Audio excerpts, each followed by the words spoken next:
Hi, everybody. How you doing? This is Joshua Fredenberg and the Bishop, Frank Oliver, and Pastor Nujuma. We're She's so my bishop. excited to have these. Huh? That's my Oh, we're bishop. so excited. She's The my bishop. bishop, the preacher, the activist, the scholar, the entrepreneur, the everything, all American, superstar, woman, preacher, speaker, man, author. So happy to have you on us today again for a wonderful show. Glad you had the time today to be a part of this. And so it's just good to have each of you here today as we get ready to get into this discussion, dealing with a variety of different things. And so before we get started, how's everybody doing? Man, Yeah, we're alive. We alive. That's the hope to say. A lot of black people ain't alive. Seems like every weekend something different. So we're alive. Yeah, glad We to are be alive. with you all, my brothers. I love you both, and I'm good. My kids are with their dad for the summer, and so summer officially began for me today. So Freedom. She got freedom. Freedom. So Yeah, you know what I was going to talk about too? Oh, sorry. Yeah, I'm excited too. And on a real note, this has been like my first time to just have some time alone since 2018, late October. Wow. So it's needed. So and I'll say this: one of the things that I plan to do during these next month, and I'm saying this for a reason to encourage people. One of the things that I have intentions of doing, and actually a plan to do, is actually meet with a therapist a few times. Because I hadn't had, even though I've done some grief counseling, I hadn't really had a chance to like take a deep dive. But now that, my nephew is, being reconnected with his father, my kids are with their father. So, I get to spend some time working, just taking care of Najuma. And so one of the things that I'm doing is going to go spend some time with a therapist. And I say that to encourage people, it's never too late to circle back and work on your mind and work on your heart and work on whatever you need to work on. It's not that things are bad, but it's just some things I didn't get a chance to really take a deep dive in. So I just want to put that out there and encourage those that are watching, especially in this season, take care of your mental health, stay. And sometimes it's for me it's more preventative than anything. I want to encourage people, especially in a season like this, take care of your mind, take care of your heart, your soul, the inner being, because you got. That's so true. I'm great. That's real. Yeah, it's definitely been a trying time. But definitely got to stay positive, take care of yourself. Like I told you, I probably stay away from the news a little bit more than I have been. But I am happy. My wife is happy. My son is happy because we on our way to LA on Wednesday. Frank, we coming out to La La Land after 3 La months. La here. Going back to why y'all so happy? Definitely got to stay positive, take care of yourself. Yeah, I don't know why you so happy. There ain't La La Land out here, boy. Like I told you,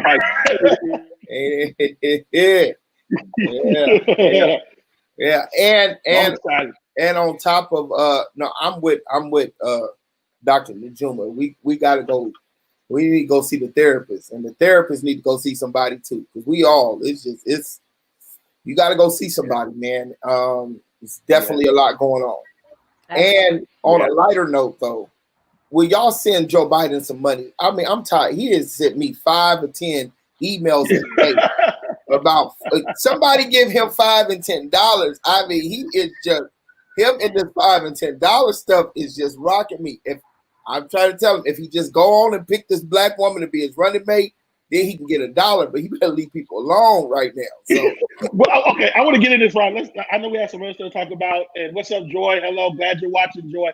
But I'm going to get right into it. Let's talk about Joe Biden, because he done put out he done put the list out. There's 6 women that I saw. From what I hear, Bishop Oliver, I hear Kamala is supposed to be the front runner right now. So I want to hear y'all thoughts. We'll come back to race in the church in a moment. Huh? Who are the other women? I know that he chose the woman out of Florida. There was somebody else that he chose. I got to pull that list up, man. While we're with all that's going on right now, Kamala Harris is probably going to look as its best. I think she's the only one who can deal in the middle of dealing with a world with this conversation of justice and law. And I think she's the only one who has been, because she sits on both sides of those aisles, and she has as a prosecutor, and then now as one who is now trying to have a progressive agenda. I think that she qualifies. Second of all, she can raise some money, and third, she brings to what he doesn't have, the charisma and the articulation of the points that are needed for us to understand what Joe was saying. Joe can do backroom deals, but Joe, when Joe started talking, we think we don't know. He like Trump. We don't know what about to come out with Joe. You know what I'm saying? I think got Susan Rice, which I think is going to take the way we are now. I don't know if she works because it takes so much time to reintroduce her. Like many of us who've been in politics, we know, but it takes a lot to introduce her. And she's not as charismatic. You know what I mean? I don't think she has this fire. Okay. Elizabeth Warren's Elizabeth Warren, but I think you can use her in so many other places. I think I think it has to go to black. I think it has to go to black woman. I'm gonna tell you right now. Huh? I think it has to go to black woman, Bishop. I think it has to go to black woman. I think he has no choice. He keep asking me for $5-10 offer. He needs a black woman. What did I just say off camera? Ain't nothing standing without a black woman. I just said that. You just said that. Now, I keep telling people, and I put it out there because I like to be the wild card. We can end all of this, and the election can win today if Michelle Obama was just throwing her hat for VP. Yeah, she's not running though. She's not running. Yeah, that absolutely. Right there. I don't even have $1,000 to give to Joe, but I give it to her. But you find it. I'll raise that money. I'll raise that money, baby. You'll find it. Yeah, I think when it comes to Kamala Harris, and I actually would prefer a Stacey Abrams. However, when it comes I feel the same way. When it comes to electability and Joe Biden's base and the way in which presidential races are won, Kamala Harris is the better candidate for that, for what we need for this season. Also, it's a different kind of race because it really is about dethroning someone to put somebody else in that place. And so yeah, I'm not opposed to Kamala Harris. I see Stacey Abrams as a better candidate, as her politics and all that. But I do know when it comes to this kind of conversation, Kamala Harris she has what it takes, and she comes to the table with what is needed for a presidential run. And it's the same reason why Trump chose Pence. Pence spoke to Trump's base. He's a prophet for Trump. We had barely even heard of a Pence. We was like, where did this fool come from? But those who run in that circle and are part of that base, they know Pence. And white evangelicals, they believe they believe he's a prophet, man. Yeah. But I just want to know why both of y'all got doctorate degrees. Both of y'all are, distinguished in your own right, and yours is not honorary. Y'all work for them. Y'all scaring me. 7 years. Y'all scaring me. Stacey Abrams, she ain't won nothing. Well, I mean, I understand. I mean, politically, I understand her ideology, but I think she has the ability from what I've learned about her. She came very close to winning Georgia. She came very close to winning Georgia. To come close to winning Georgia, that says a lot for me. Number two, I think she has much more energy. I think she has much more vibrancy that will get people motivated. I'm not sold on Kamala. I think Kamala's kind of boring, but what I've saw. Now I could be wrong. I feel like there has to be that energy. Because Joe Biden is not a good communicator in my book. That's just me, Oliver. And I feel that VP has to be able to motivate. I would like Elizabeth Warren. I think she can pump it up. But the problem is, I think it has to go to black women. So to me, and I'm not being racist. I'm not being biased. I just feel like that's the only way he's going to win, because if there's not a black woman on his ticket, I think it's going to affect him. That's just my personal opinion. I could be very wrong, but that's just what I feel. Yeah, I agree with you. She hasn't won anything yet. But as far as her politics are concerned, her ideologies, that's what I'm saying. I would love for Stacey Abrams, but when it comes to electability, Harris is the better candidate. That you know, and it doesn't mean that it's not so much that one is it's not that Stacey Abrams is not great. She's excellent. But if we're trying to talk about trying to get Trump out and Biden in, he needs a Kamala Harris. That just, you know, but Stacey Abrams is a great candidate. Now, she's a great candidate. Is she the candidate who can help him win? I don't know. America's not ready for a black candidate coming out of the states. I couldn't agree with you more. You know what I mean? Like what Barack, they kind of, well, he biracial. You know what I mean? Like they tried to say he had a white mama. We might can trust him. With Kamala, they like she got a white husband. You know, she been on the side of law and order. I just, you know, I don't know if a Stacey Abrams it's like how white people do when they come to our church. You know, they stand for funerals. They only that's some good singing. That's some good. But that's a little too. It's a little too. They got too much barbecue on that rib. You know what I'm saying? And I will say this. It would be wise with Joe Biden to if Kamala does become the VP and they win the race, the presidential race, I think it would be wise of him to give Stacey Abrams and other women like her, women of color, serious roles in his administration. Oh, yes. That's great. Yeah, I agree with that. Absolutely. That's a really good. So that he can prime the pump for these women and others to come through and really take over the next, 4 years, 8 years, whatever. Well, so while she may not be the option for an electable presidential run, he would be wise to look at people like Stacey Abrams and others and really say, I need you in my cabinet. And to fill his cabinet with strong women of color who, to your point, Joshua Frydenberg, can almost win Georgia, because that is a big deal. That's a big deal to get. I mean, it's not a win, but to get that close, who did, that says a lot. Yeah. I think 2024 is going to be the most game changer. Major and most interesting election. But number one, I think if he does strategically put women of color, and he has to, and African American women in prime positions, right? I think the only redemption that the Republican Party, if they lose hard, the only redemption they're going to have of trying to come back is to put Nikki Haley up. And I think then you're going to have the year of the woman. You will have a Kamala, you have a Stacey Abrams, and I think there's some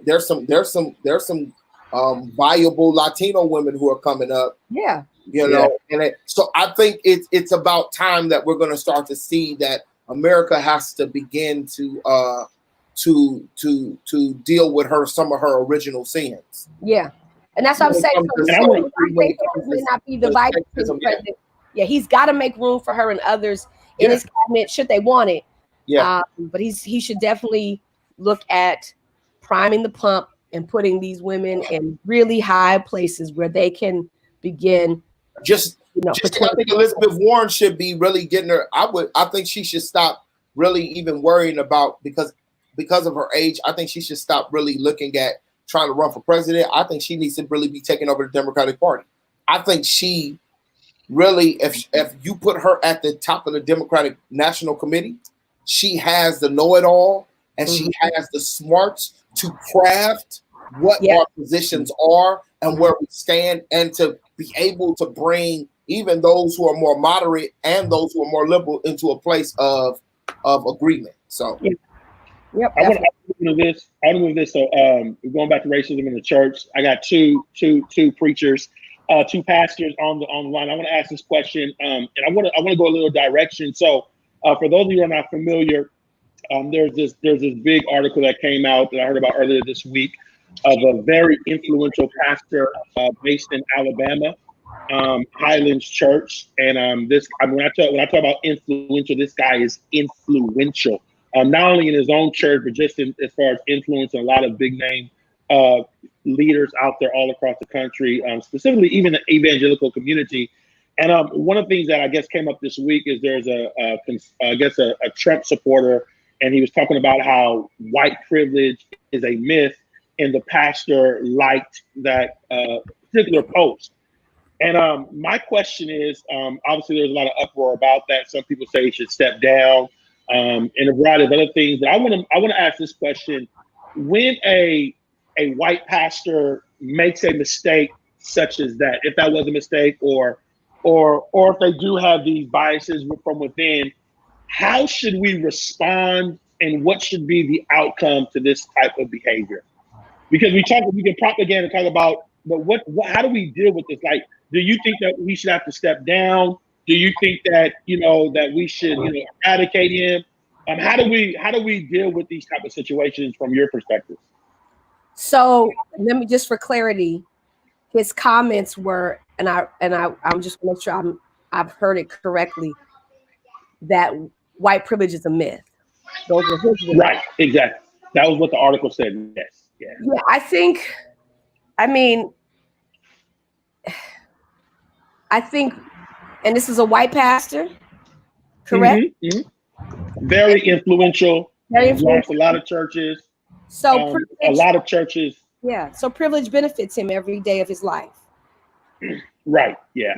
So part of the psychology of white privilege is that I don't believe I have white privilege. That's actually part of the problem of white privilege, is showing those who are benefiting from white privilege, you're actually benefiting from white privilege. Right. So to me, it doesn't sound odd that he would say that. Yeah. It's unfortunate because we want to believe that people of faith can see those kinds of troubling waters. White privilege is a troubling water. Yeah. But if you've been living in that water all your life, it don't seem so troubling. So I'm not surprised by it. I do hope that if there are pastors within his ranks who understand the problem with white privilege, I would hope that they would stand up and explain to him what white privilege looks like, and that the mere fact that he was able to make that statement is evidence of white privilege. Because it's not like people who are benefiting from white privilege will go around saying, I got white privilege, I got white privilege. They don't. The white woman that called the police on the bird watching black man, she didn't make that, she didn't go around, she didn't wake up there saying, I'm gonna see how I can work in my white privilege. It's just inherent. It's inherent. It's for many white folks, it's inherent. This is how life is, right? This is what I can do, right? And it's not like they go around labeling white privilege. Somebody had to label that for them. That is what white privilege is like. So I'm not surprised, and I hope that if there are any pastors of color of any kind, that they would help him get to a sound. So Dr. Najuma, I think the article tries to water it down. So which again, another example of white privilege. Right. It's all about the psychology of white privilege. It wasn't that bad. That's right. Psychology of white privilege. Right. I was on the phone with a bunch of pastors. Bishop Van Moody was on the phone, which I've been very critical of him ever since he went to the White House with Trump, and I've been opposed. But I came on the call and held my peace and said, we must work together because there's a bigger issue going on in Black America. Yeah. But he did help for me, and I probably need to reach out to him and reconcile. He did help me to understand the conversation. So the white pastor, what he had did was he has been liking and agreeing with a known white supremacist national. He was bringing him to his church to speak to his youth. And what he was doing was this white, known national white supremacist puts these quotes up, and what he does is retweet them, and it's not just been one, it's been over 24 over the last couple of. So then when he realized when his church, so what happened was he was building up these churches all through Alabama, and the school district said, you got to get about. So when the school district shut down, when he had built with different corporations, different partnerships, and those shut down, he then decided, PR move, I need to reach out to my black pastors in my backyard and say, hey guys, I'm sorry, I need y'all.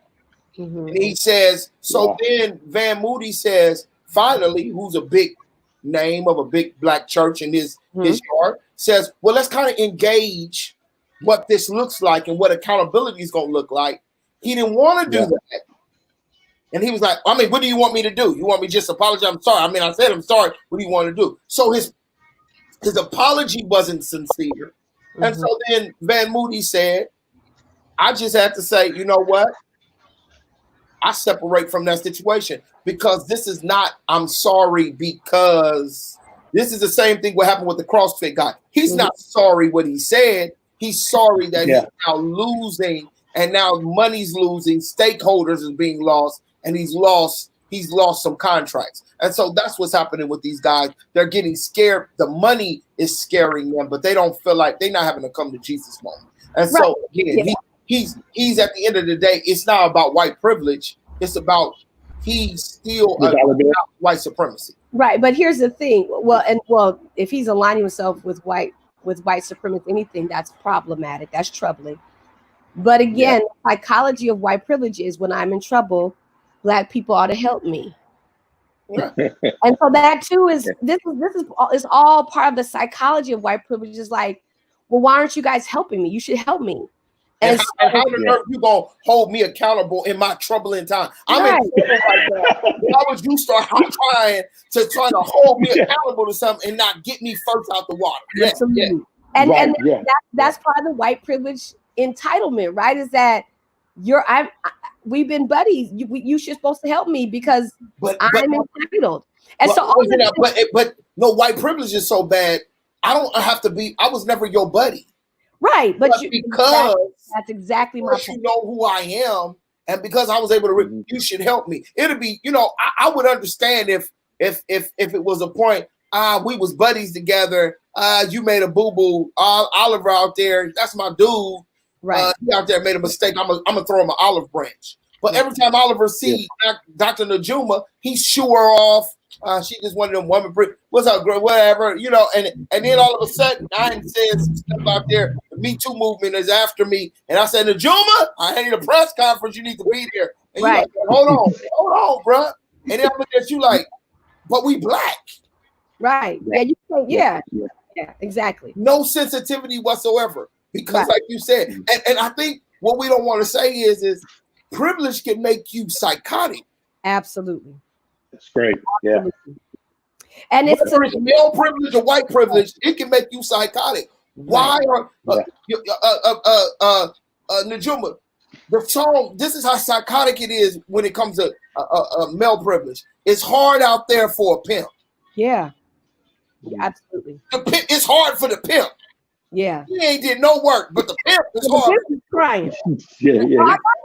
Yeah, the pimp is mad because the hoes ain't working. Right. And so all of it is the tweet is a byproduct of white privilege. The mindset, the very notion that you're supposed to help me, black preachers, because I've made a gross error in my ways and now I'm losing money. And I'm mad that you're not helping me. Is also the psychology of, and that's what people have to understand. It's not just about the things. It's a deep psychology. And so it's not just black folks that got to get free. Our white brothers and sisters also have to get free. They have to get free in their mind from the psychology of white supremacy, but also white supremacy, that's one. But those who are benefiting in their privilege. They also have to get free from white privilege psychology, because the psychology enables activities and words and things to be done, and then come back and say, oh, it's not that bad. It didn't bother you that much. How the hell you gonna tell me it didn't bother me that much? Right. I want to ask this: Can this be solved? I mean, are we gonna be able to solve this? I was in a Facebook group. You know, you pissing me off by this. I'm tired, and I'm gonna tell. I want all your white audience, everybody. I am tired of y'all asking black people to fix the racial reconciliation problem. I'm tired of tell TD Jakes and all of them. You can't ask us to fix the problem, and we the victim of the problem. Yeah. It is not our job to fix white people and getting them to starting to. That's not our job. You can't ask a victim of any type of violation. It's their job to engage the perpetrator. Right. That's not how this works. Yeah. And so white men and white women have to help the church. They need to be reaching out. Mm-hmm. They should be calling the Juma. They should be calling other leaders and saying, I want to first listen. Yeah. Mm-hmm. Mm-hmm. And I want to understand, and then can we kind of engage and help me? You need to humble yourself and ask us to help you, because I'm tired of all the time. Every time I hear about race reconciliation, it's always coming from the black church. Yeah, help them. That's not right. And I'm not going to allow people to put me in that place. Right. And and that's why I said earlier that prayerfully there are people within his ranks who can help him fix that, because it's like I agree with Alfred, it's not for the black church to fix that. It's not, it's not for the black church to even do the first reaching out. It really is for the people within his ranks to say, hey, here's why this is a problem, and here's how you make steps to reconcile, resolve, repent even, and then we can have a peaceful conversation. Yeah. That's why the statement is no justice, no peace, because peace, healing is the result of justice. If he really wants to do the just thing, then he needs to do the just thing. Then we can have a conversation around peace and forgiveness and mercy and reconciliation, all that other kind of stuff. I want to move into this as we're going. I want to talk about activism and social justice and protesting and all the things that are going on. What I want to ask is, I was having these thoughts. There's so many things. It's so complex. So many different dynamics. So many different roles. At the end of the day, what do you see as a vision? What do you see as something that we need to make sure that we get established at some point, say over the next 6 months? If there, you know what I'm saying? Because I know we're protesting, and there's so many different things. There's a variety of different things. But what are some specific things that we can say, these are some things that we need to get established as a community, that we need to get set in place as we move forward to create even more impact? But just some systematic, I'm a visionary kind of thinker, so I was just thinking about this. But what are some specific things that we can do that we need to really make sure we get done? I mean, there's so many things, but just from your work and everything like that. And I was actually having this conversation with someone. I think as a pastor, I think it would be nice. It would be if the black church. Let me say it this way: in the next 6 months, there has to be a clear agenda, right? There has to be a clear agenda, and I think as prophetic voices, I think prayerfully we can come together and have a clear agenda. There has to be a clear agenda that includes policy reform around law enforcement, a clear agenda around voting, how we're going to move forward, voting, a clear agenda around the census, that our numbers are counted, a clear agenda around our youth, and a clear agenda around economics. Those are the things that I see have to happen. If I did a top 5, but if there could be a way that prophetic voices can come together and create a clear agenda, And those would be my top 5. But again, that's just me speaking. Yeah. I think we have 3 things in front of us that we must have an agenda for. Law enforcement. Yeah. That's a huge one. That's huge. Voting, because this is a pivotal year, and we only got a few months left to do or die. And then census, because we only have a few more months in this year to do or die on that, because those 2 items, voting and census, have projections for 2001 and going forward.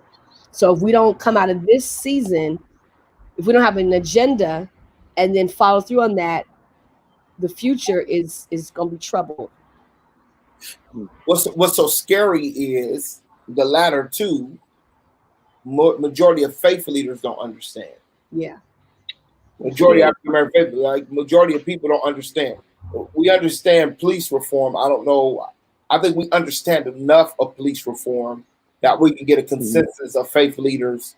If somebody who's willing to do the work can hash out the details, we can preach it, we can project it and proclaim it. Mm-hmm. I don't know if enough of us care enough to understand the depth of voting on all forms, right? Not just national voting, but also and what pushing this census is going to mean. Yeah. I would add to that though. I would say if we're going to do something, maybe 4, 2 is going to be something they're going to push. I think that is always. We're at the place of police reform and something in Black economics. We have to talk about Black empowerment. And then there are other 2, as she said, voting and census has to be for the nerdy prophetic voice, right? Though us who, no, I'm being real, us who live and breathe to understand the intricacies of looking at the world in a future context, not looking at, most of our pastors are prone to either looking at things a month, Sunday by Sunday, or month by month, depending on how they preach their series. And a lot of them have not been looked at. How do we look at the world outside of that down the long stretch? And so I think that we have to find those who are going to be willing to say, let's deal with these intricacies, and y'all have to trust that what we deliver is what, when we bring it all together at the table, I don't care how you feel, I don't care what your denominational persuasion is, we're going to leave saying, as Dr. King, which people don't realize, the very the variety of voices have always been in our communities, right? We never been monolithic. We just had a leader like Dr. King who would sit in the room and not only bring male voices, but made sure that women were sitting at the table. And even if they weren't at the table, they had his ear in the back room, but he was able to make sure the Ella Baker and those that he was able to grab all what they said and said, all right, y'all, this is a sentence. We're going to put this together. When we leave out of this room, we're going, and this is what is our agenda. And I think that we have to find leaders in our community who are willing to take everything, put it together, and say, let's shoot. And that means that they have to stop worrying about their platform and worry about the platform of the Black church. And I need Dr. Murray he needs to come back. Now, Lord is I don't know if we need to re-enlist Dr. Murray or if Frank Oliver needs to. Right. I think some of that is. Well, when Dr. Murray cuss them out, they listen. When I cuss them out, they want to fight me. You know what I mean? He ain't cussing out people no more these days. But I think so. The other agenda item is those of us in leadership have to make sure that we're in the spaces to speak for other Black folks. Right. So I think I don't know if it's and I don't know if the single voice model is the model for the 21st century. I'm not sure about that anymore. Even though it always does help to have a clear leader. So I'm just saying, and for those that are watching and those that watch the replay, I'm saying that to say, wherever you're placed, however you're placed, be that voice for the agenda items. right? So like we're on this call together, so we're being a voice for agenda items. And for those that are watching, those that watch replay, I want to encourage you to take some of those agenda items and speak to those in your spaces, in your conversations, because I don't know if the single voice agenda, a single voice leader, is the model for the 21st century anymore. I'm not. I think maybe I was thinking about some those type of personalities that have a Martin Luther King, who are the ones who will bring people together, whatever form there is. But I do believe there has to be somebody articulating, because we have so many people who, we are in a moment where social media has allowed people to be experts who do not do. Gotcha. They don't read, and they don't really go and do no research. No, really serious. No, when we get into conversation about I think Josh is gonna bring up Brooke in Atlanta, and we get in that conversation and in that space, and when people get mad at me when you tell me what happened to Brooke in Atlanta is the same thing that happened with George Floyd and Breonna Taylor, and I tell you, hell no. I'm telling you that it's not that I don't feel that his life didn't matter. It's not that I don't believe that they shouldn't have killed him. I do believe, though, George Floyd and Taylor is a rallying cry. It is we all can come together on these cases to say, no matter whether you are pro-police or you not pro-police, or you in the middle, we know that knee on that man's neck was wrong. We know going in that woman's house and shooting up her house was wrong, no matter who you are. And I think that if we're not careful in our communities, we allow to get sidetracked. Trump is so good because he knows how to throw 50 things against the wall and get us all like this. Right, absolutely. In our communities, we got to stop allowing people to get us the distractions and really focus in and really work out what those things mean. And so that's all I'm saying is I want us to make sure that people have articulated what it means when you say vote. That don't mean just get out and vote, but we're talking that you understand the process of voting. You understand what it's going to mean. What is the ramifications of what does it mean now to have the conversation that we should have mail-in ballots? What is the pros? What are the cons? Because I want to make sure, because I know the post office in LA. I want to make sure we live in the District 9. I want to make sure my vote ain't in the trash can and that ballot to where it needs to get to. That's what I'm telling you. Yeah. Well, I want to say, and the reason I bring this up is because I think there's a lot of great momentum. There's a lot of great energy. There's a lot, I think things are really moving right now. But and I've always said this: how do you keep that galvanized and keep moving forward? And the Bible very clear says, "Where there is no vision, the people shall perish." Right. And I think that if the vision is not clear, like really clear, like of some sort, or more so, so people have more of a vision of where I'm thinking long term again. I'm not just thinking, 2 or 3. I'm thinking long term, and I just think there has to be some sort of vision. And maybe I'm wrong. Maybe that's an individual thing. Maybe there are people in the back. There are people right now working on policy, and I think what we have to get. I think what Dr. Najuma said is we got to stop looking and waiting for a charismatic leader, right, to lead us and understand that there are people right now working and hashing out police reform policy. There are people in every state, because when you're going to deal with police reform, you're going to deal with it really on the state levels, right? Absolutely. And we have to city level. So basically, there are people working on those things as we speak. The policy people are never going to be the ones you're going to see in the camera. They are always the ones integrated there. So basically, so sum it all up. Basically, identify your spot in the fight and do your part to help the overall. If I'm hearing this correctly, am I hearing this correctly? Yeah, and I want to take a little further than do your part, because some people might say, "Well, I tweeted something, so I did my part." And there's nothing wrong with that. Let me be clear on the tweet. But I think when I say it's about engagement. So there, you know, like we're in LA. LA is static. There's a lot of clergy.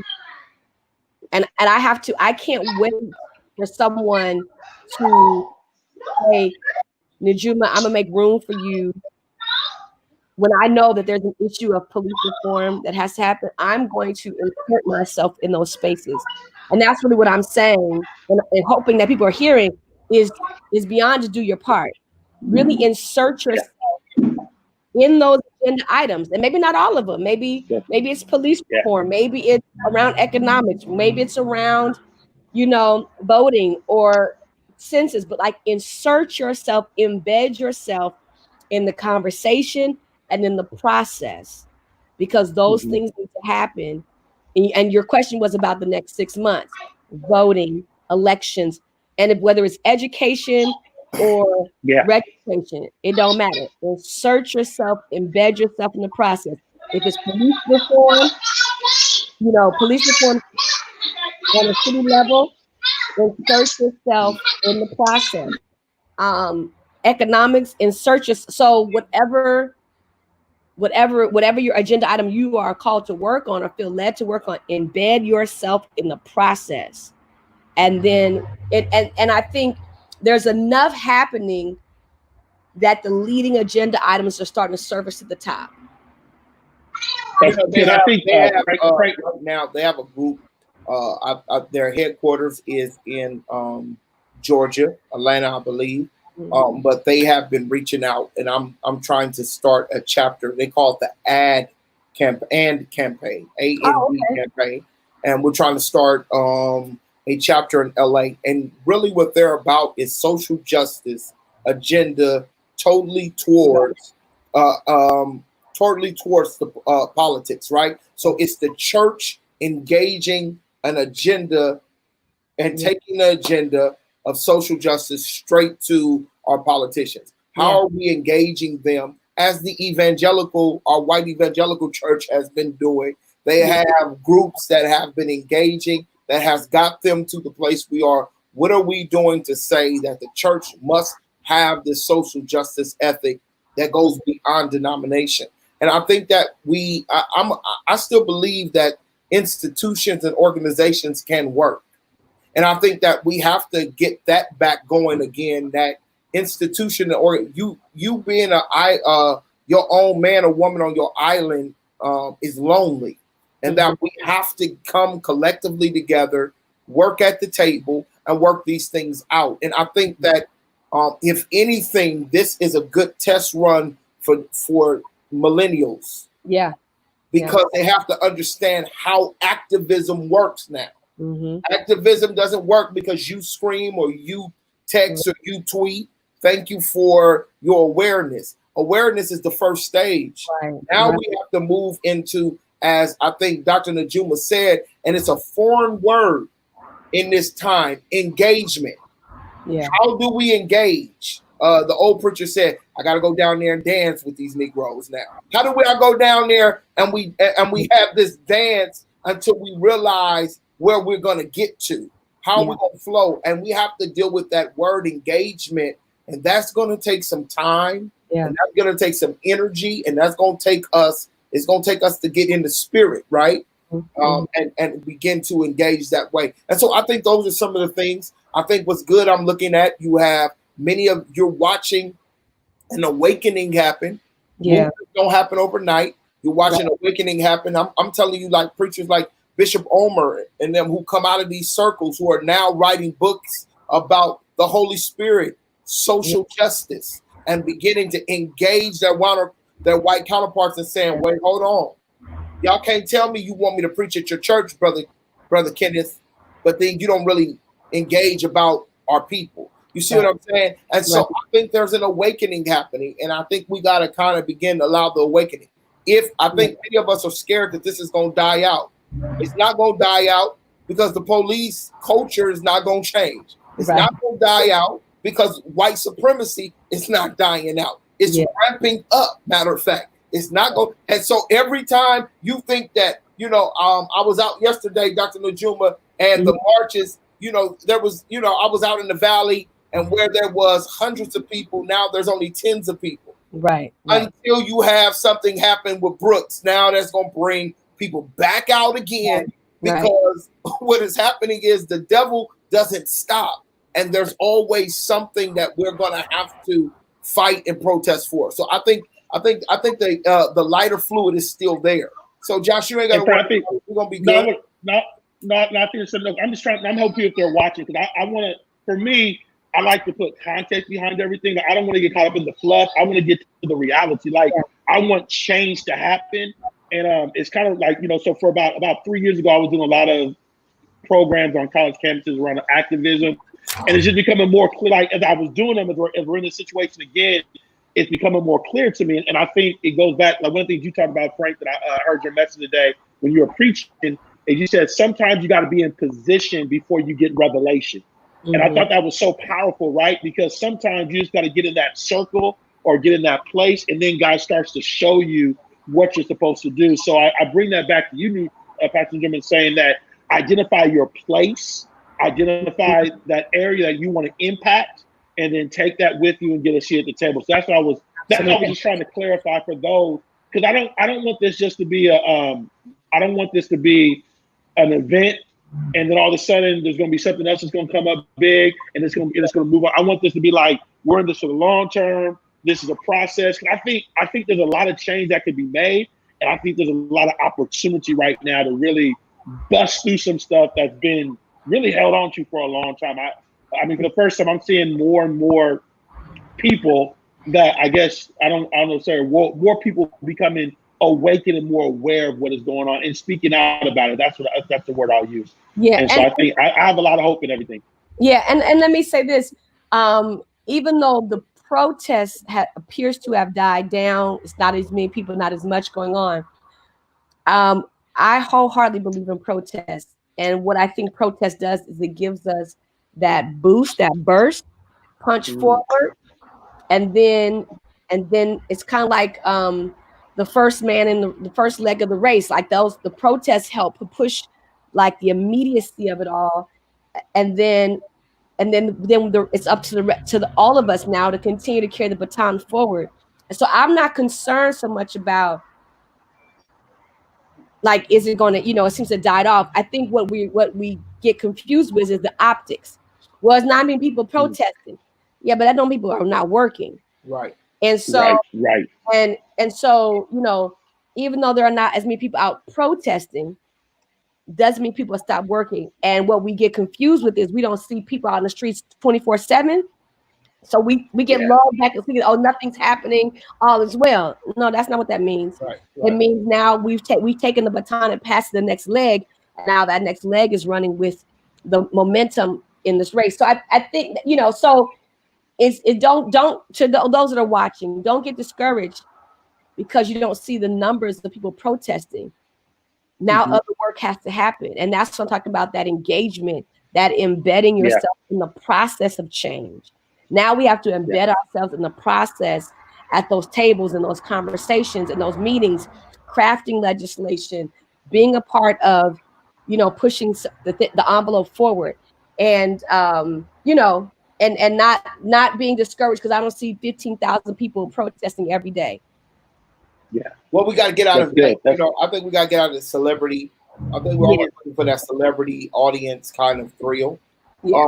I think also we have to identify those we have to be humble enough to know we don't have all the answers, and identify those who are experts in that field. I do nothing. I do nothing now in social engagement activism if I don't call Dr. Najuma Smith and say, hey, I've been thinking about this. Yeah. Because prior to me coming to the Cecil Murray Center and learning, I would just go do stuff, and however we blow it up, however it ends, smoke clear, I know I'm gonna be alive.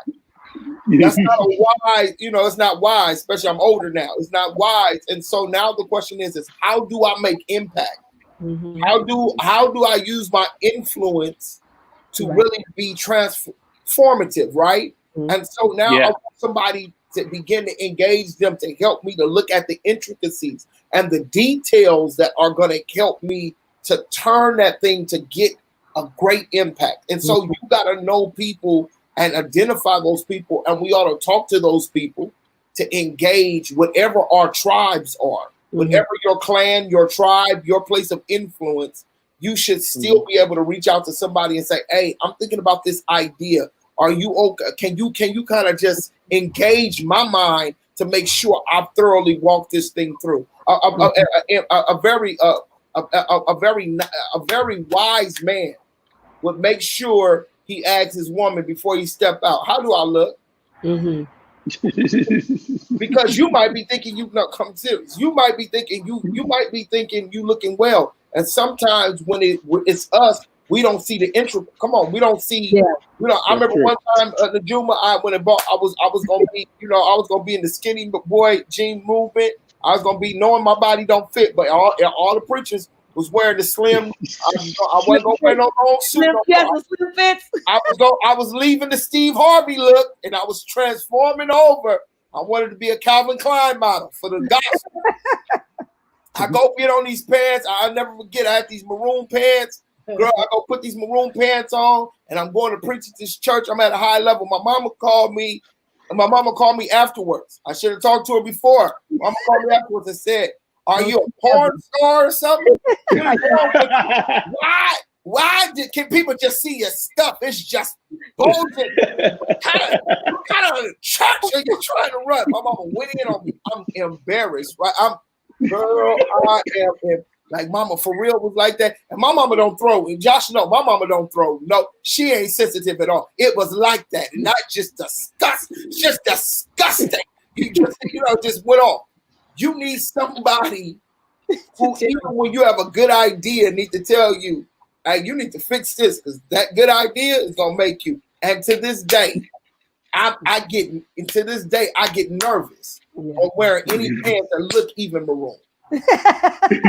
No, I'm serious. Because of that, you just need to make sure that you engage people in your circle that help you to kind of work these things out. No, that's good. I'll tell you, I got literally, I'm getting ready to write an article about this, about collaboration, and I have like the greatest example. So I got a new book coming out, like literally you're going to start hearing about it real soon, called Red Leadership, and it's for developing culturally diverse leaders. And I think it's the season like never before, but I did my book cover. I think Pastor Jim said I did my book cover, and I put it out there, and I'm like, man, this is hot. I'm thinking this book cover is hot, and people are liking it, and then here comes Big Jim, man. Jim is like, "Shut up."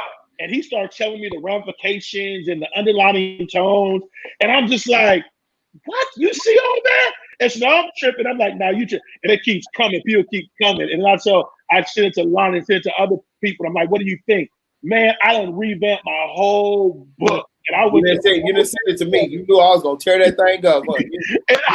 And so I think something happened. I don't know why I wasn't able to get a context. I still do a lot of stuff, Frank. So I went through this whole process, and I finally came up with the right book. And I was thinking in my mind, I was like, man, I was like, if I never would have put this out there for people to look at, I'd have been in a bad position. And my dad was already telling me, he's like, "Josh, red leadership." He was like, "That's really not a good thing."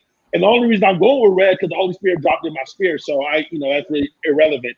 But he was talking about red leadership. So I was like, I got to take it as far away from red leadership as I can, so people don't think I'm coming from that perspective. So I got like dots in it now, so you don't get you don't have no thoughts that it's connected, but it's a collaboration and it's listening to people that really helped me. But I do want to say this though. One of the things I did think when I was thinking about that comment of red leadership, I was like, well, I'm going to take that back for our community. Like who says they got to be the red leader? Like we can take that back, but that's a whole other discussion for another day. But ultimately, what I learned in the collaboration was that I'm glad I showed people because they were able to critique it.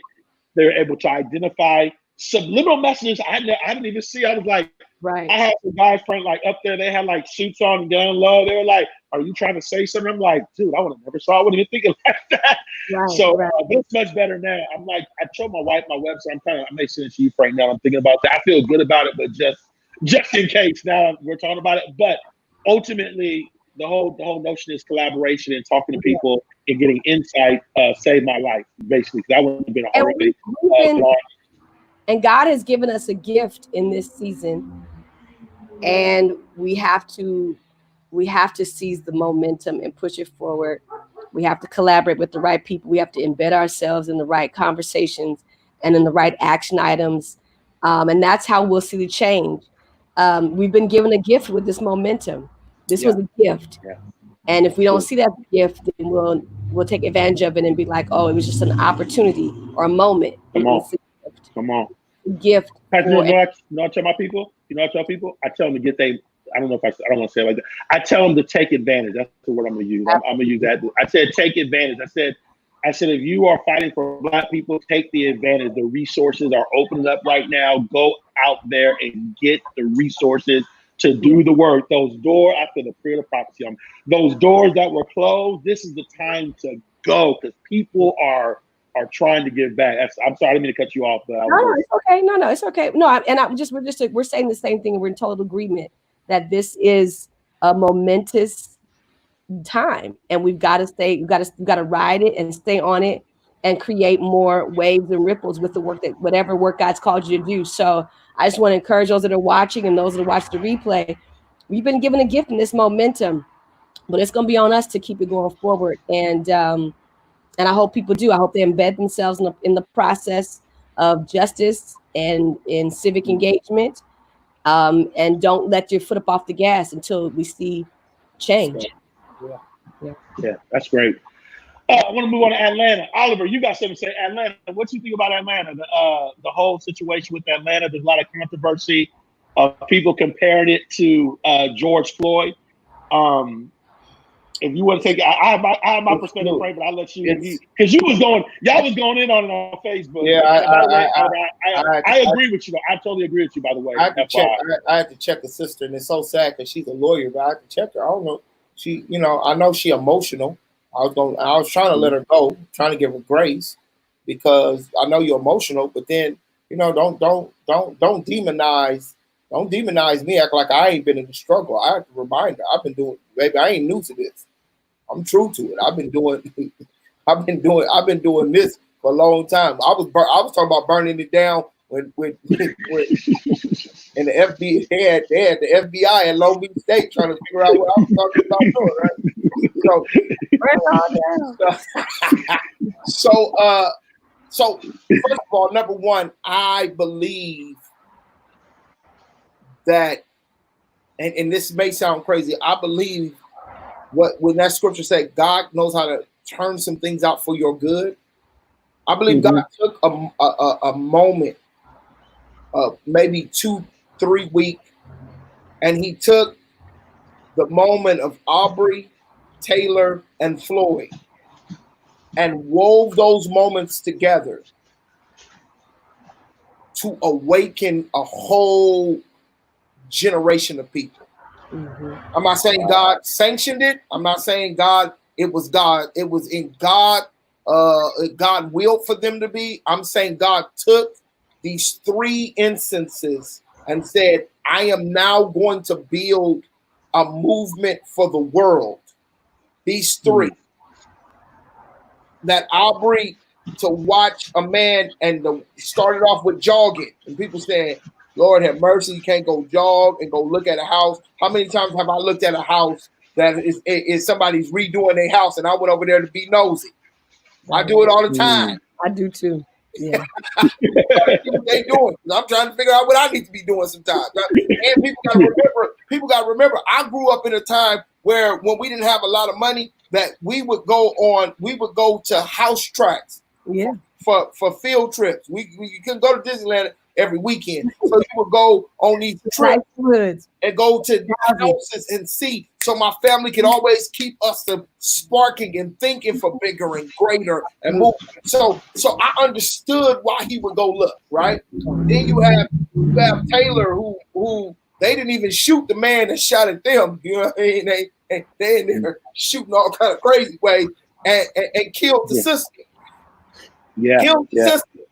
Right? No knock. And then you have that knee of 8 minutes and 40-something seconds of we watching a man make his transition. We watched him go from we watched his mama have to the angels. God had to send his mama to come get his soul.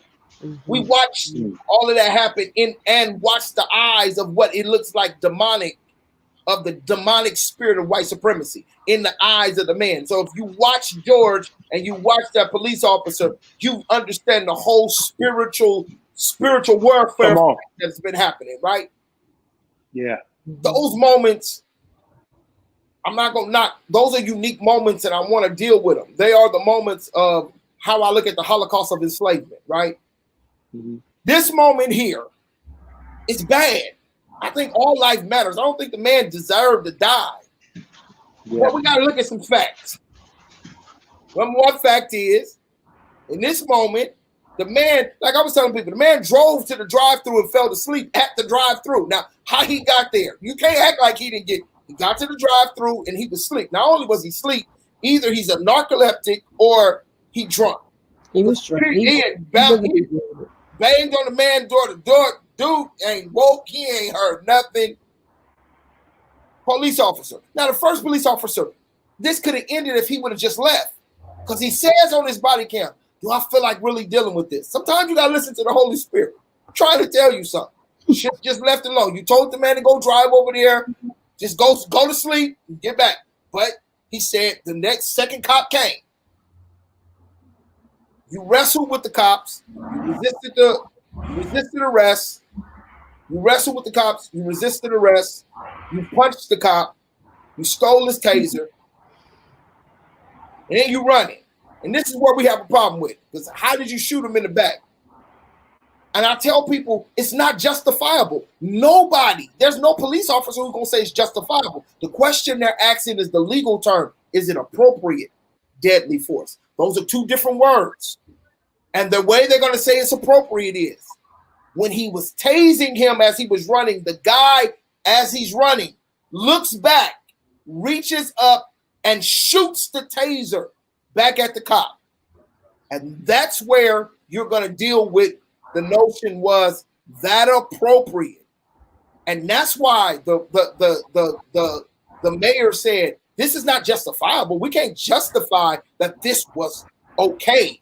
The question is, does the police officer in his mind feel that his life is threatened? Because I keep telling people, we'll never get over police reform until we deal with the notion of police immunity. And if you don't deal with the point of police immunity, and because police have this point of immunity where he's going to say, I felt my life is in danger. Where did you see it? On the tape, he shot, he already had punched me. And then he lifted up to shoot his taser at me. If he would have tased me, then I could have been tased. He could have came back and got my gun. He could say any type of things of the scenario that can happen. And that's why I'm telling people, I'm not going to put this in the same box as George Floyd. And I'm not going to allow you to do that. I will fight for the sacredness of George Floyd because there were many people in Rosa Parks who they had tried already, who had defied moving their seat. But I will always hold the sacredness of Rosa Parks because the sacredness of Rosa Parks belongs to the movement. What George Floyd did, what Breonna Taylor's life, their life has now been sacrificed for a movement, not just for them. And I'm willing to fight for that. I don't think this is one that you can be out here adding to it and fighting. I think this one divides the movement and puts us at odds with people who will be our allies. Yeah, so thank you for that, Frank. And the only pushback I'm going to give to you on that is cops have already gone on record saying that tasing is not deadly. So there's actually no way for me as an officer now to say I felt in fear for my life when officers are on record, a precedent has already been established that the use of a taser is not deadly. So that's the only reason. So the pushback I'm giving you is even if he was able to wrestle two officers. This is the problem. Let me finish. I'm not. The only pushback I'm saying is that the claim the taser made me feel in fear of my life will not be legitimate is because there's already been a precedent established prior to this incident with police officers saying that tasing is not deadly. So if it's not deadly for you as a victim, it can't be deadly for me as an officer. That's the only pushback I'm giving. Now, let me say this. I think if we allow ourselves to get distracted with which case is worse or not as bad, like worse or better, whatever, I don't know how you can say that, like it's all bad. The bottom line is the issue of this use of force or deadly force in engagement with Black and brown bodies that exceeds any other race in this nation. And the historical context that dates back to enslavement and the very messy, tricky, ugly, disgusting relationship that we see manifest in times of lynching and police. So I think that that's the bottom line. If we get distracted in, well, his death wasn't as deadly as his death, that's actually a dumb conversation. Both men were killed unjustifiably by the police, period. Now, I do agree with you that the perfect storm was created. COVID, Aubrey, Taylor, and Floyd created this perfect storm moment that we were able to create, that a movement and a force came forward. And so it may not be, I don't want to use the word necessary, it may not be part of the force right now, maybe, where other cases, because there are 2 Black men have been hung here in California that they keep wanting to say is suicide in neighborhoods that we know the Klan has always resided in, Lancaster and Palmdale. We know the KKK is there. So, but they want to say that there's suicide, but there's no investigation. So the deeper issue is not whether one death is worse than another death.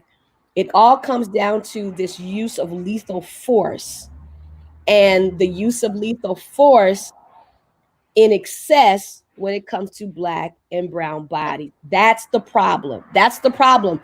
I don't know if you're going to get people to agree. You can't even get me in the movement to agree that lethal force is not somewhat necessary. I'm not. Now, you can get with me as saying we need to change how police are trained. You can get with me that they need to learn better ways of de-escalating. Mm-hmm. But there is a moment in time. I shot to the same people who were talking to me this. Somebody breaks in my house, assaults my children, takes something that belongs to me and on their way out. And it took me that long enough to go get my gun out of the safe because I'm trying to be a good citizen and take all off. And I go get my gun out the safe and I shoot. And it so happens that I'm shooting them walking out the house. Am I a coward? No. There's a 3 second, and I want people to see that because I'm not fighting for the police. I don't even like. No, I'm saying 3 seconds from the moment where that man lifted up his head, you punched him, you beat up 2 cops. That's already crazy. You snatched his taser away from him. You started to run. He tased you. It did not work, and you turned around and looked at him and raised the taser. 3 seconds, and I got 3 seconds to make up in my mind. What can I do? There are people around. There's other people. My job is to protect. Is this person a threat? He's a threat. I can't put that in the category, Najuma. I cannot. Right, but I think situation because when we start doing that, we lose our allies. And I say that again. This is a method that they use in the civil rights, and nobody talks about it. There were 2 other instances that the NAACP tried to use for the bus boycott. One girl, they said the church is not going to get behind because she was sleeping with the deacon or somebody, and they said that everybody knew, so they couldn't use her. There was another girl, I think she had kids out of wedlock they couldn't use. And so therefore, Rosa Parks, she was known to work with the NAACP. She had a good reputation, her and her husband, and she worked in the church. Right. Right. And they knew they could get the church behind her. Absolutely. I'm saying I cannot legitimately say, I don't want to legitimately take and let our good be evil spoken of by fighting over, was this man drunk? Was he because we got Candace Owens. Yeah. No, I'm agreeing with you. Yeah, that's why I said the only pushback is the issue with the taser is that officers who have already gone on record and a precedent has been set that tasers are not lethal cannot also say that they're lethal when the taser is used on them. That argument won't work. I think I want to work legally. I want them to stop using tasers because obviously a taser cannot get nobody down. It's already established that they're not lethal. That's why they use them. So you can't say it's not. That's why I think he got fired.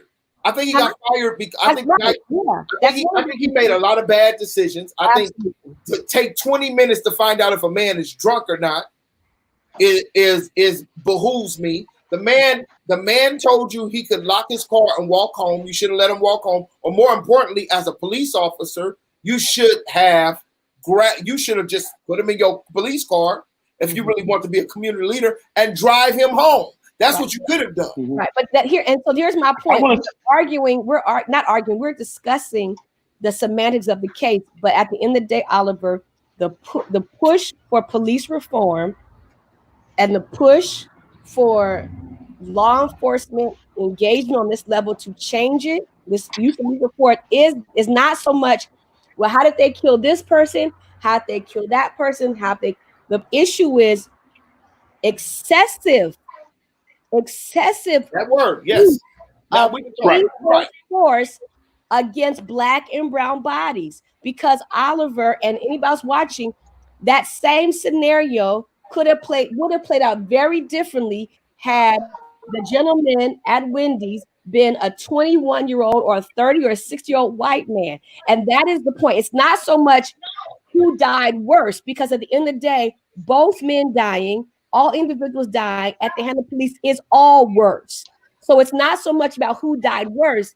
It is the issue of excessive use of lethal force against Black and brown bodies that doesn't exist for other races. And that issue dates all the way back to enslavement. I got you. But do you really believe if a white boy would have beat the police off and took his taser, they wouldn't have killed him?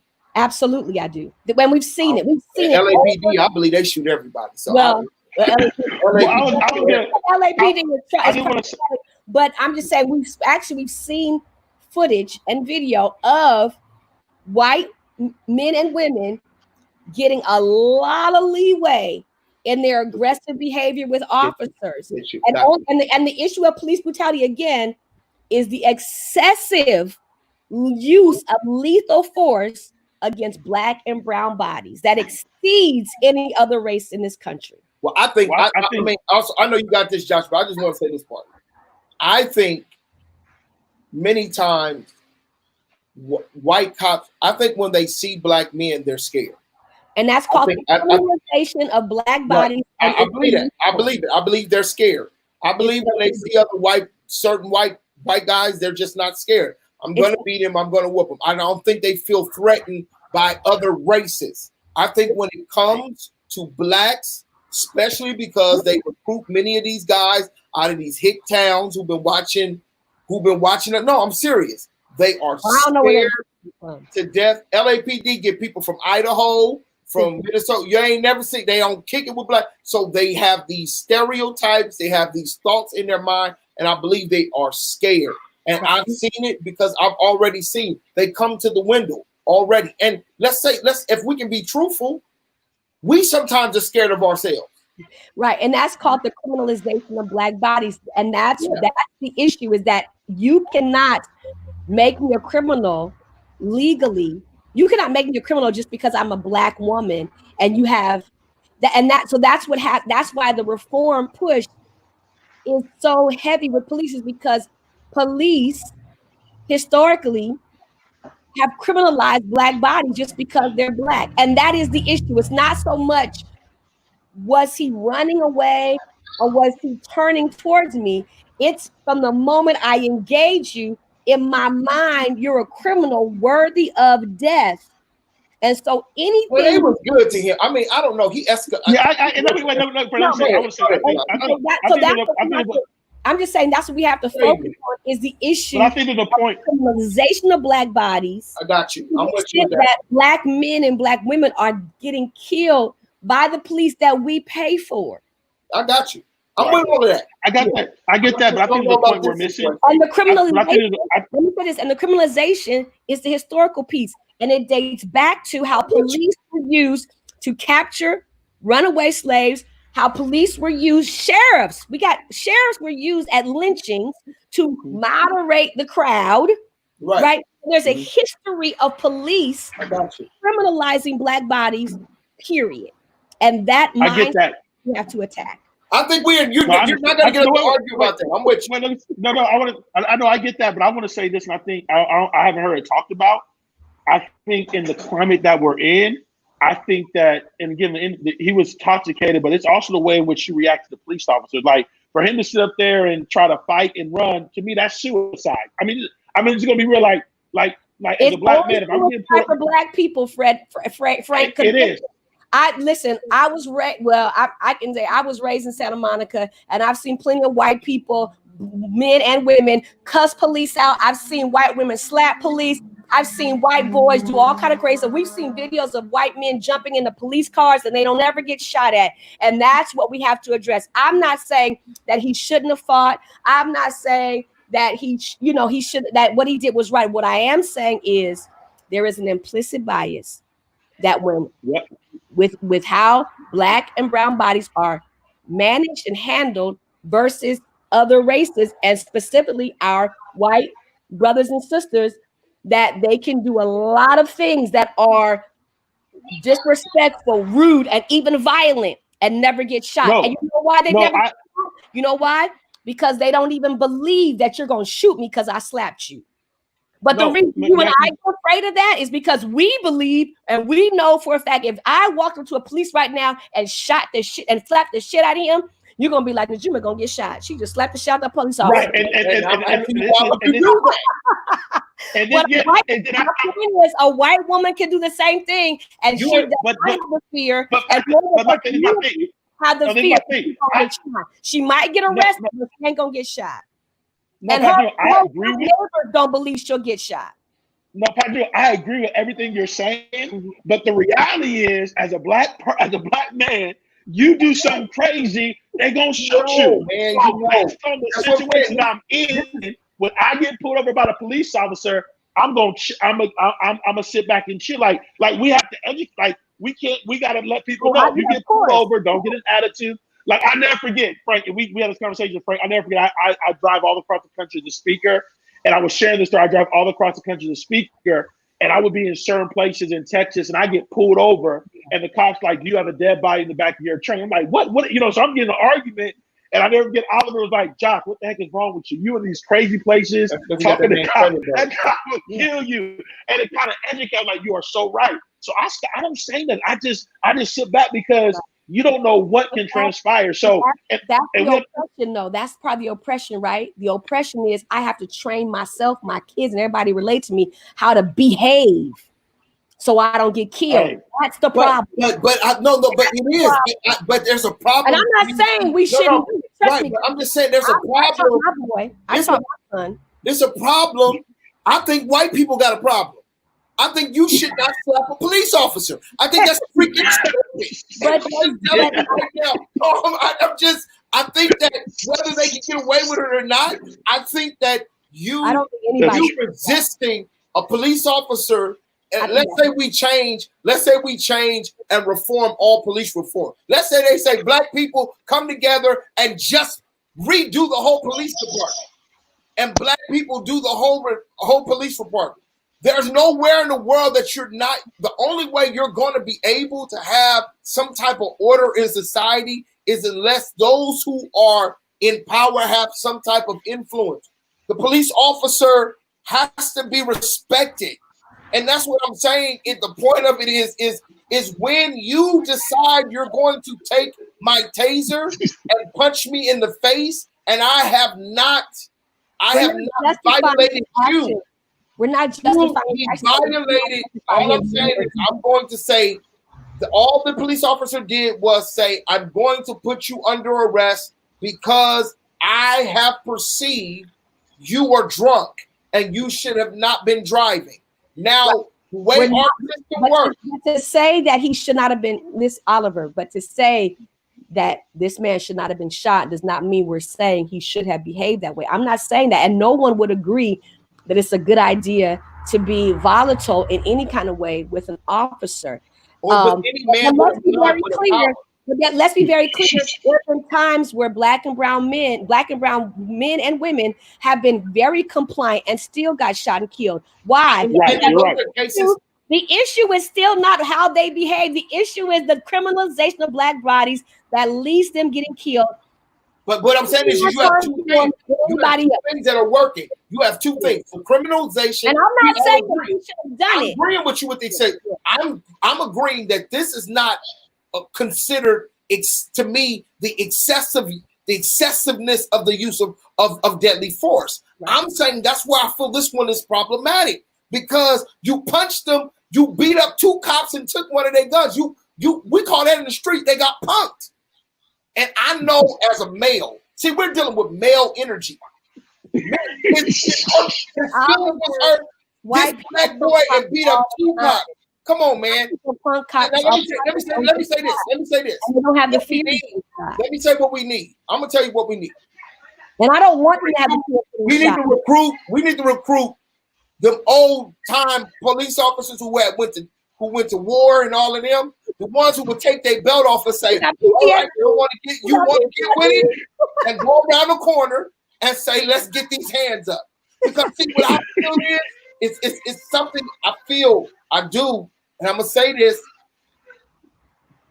if we're not careful in our conversation, we're going to lose a lot of men, because a lot of this has to do with masculinity and how we look at masculinity. And so I think we got to be careful, because that same conversation is the same ones who's telling me I can't beat my kids and whoop my kids.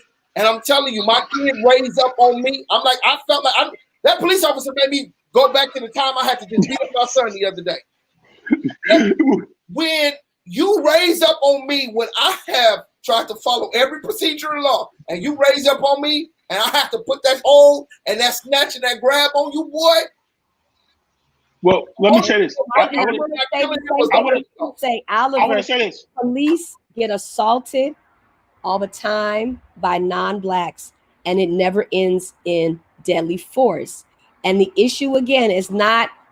So it's not just, I'm not agreeing with his behavior. I'm not agreeing with anybody's behavior that assaults another person. I don't think that's necessary. And people are volatile for different reasons. Sometimes they're sober and they're volatile, and sometimes they're not sober. The point is, when you look at, even in situations where maybe the person who's being arrested is volatile, when it comes to black and brown bodies, 21 times more than whites, black men are killed. That does not mean that black men are 21 times more violent than white men or white women. That does not mean that. There's something else happening. And so the push for police reform is about the bias that shows up when I'm engaging a black and brown body, and my mind says I gotta kill them as my only option, when that same bias doesn't show up if I'm dealing with a white man or a white woman. No, wait, hold on. I want to say this.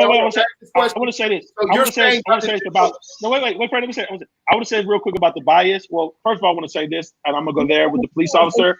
I think he didn't have to shoot him in the back. That's the whole.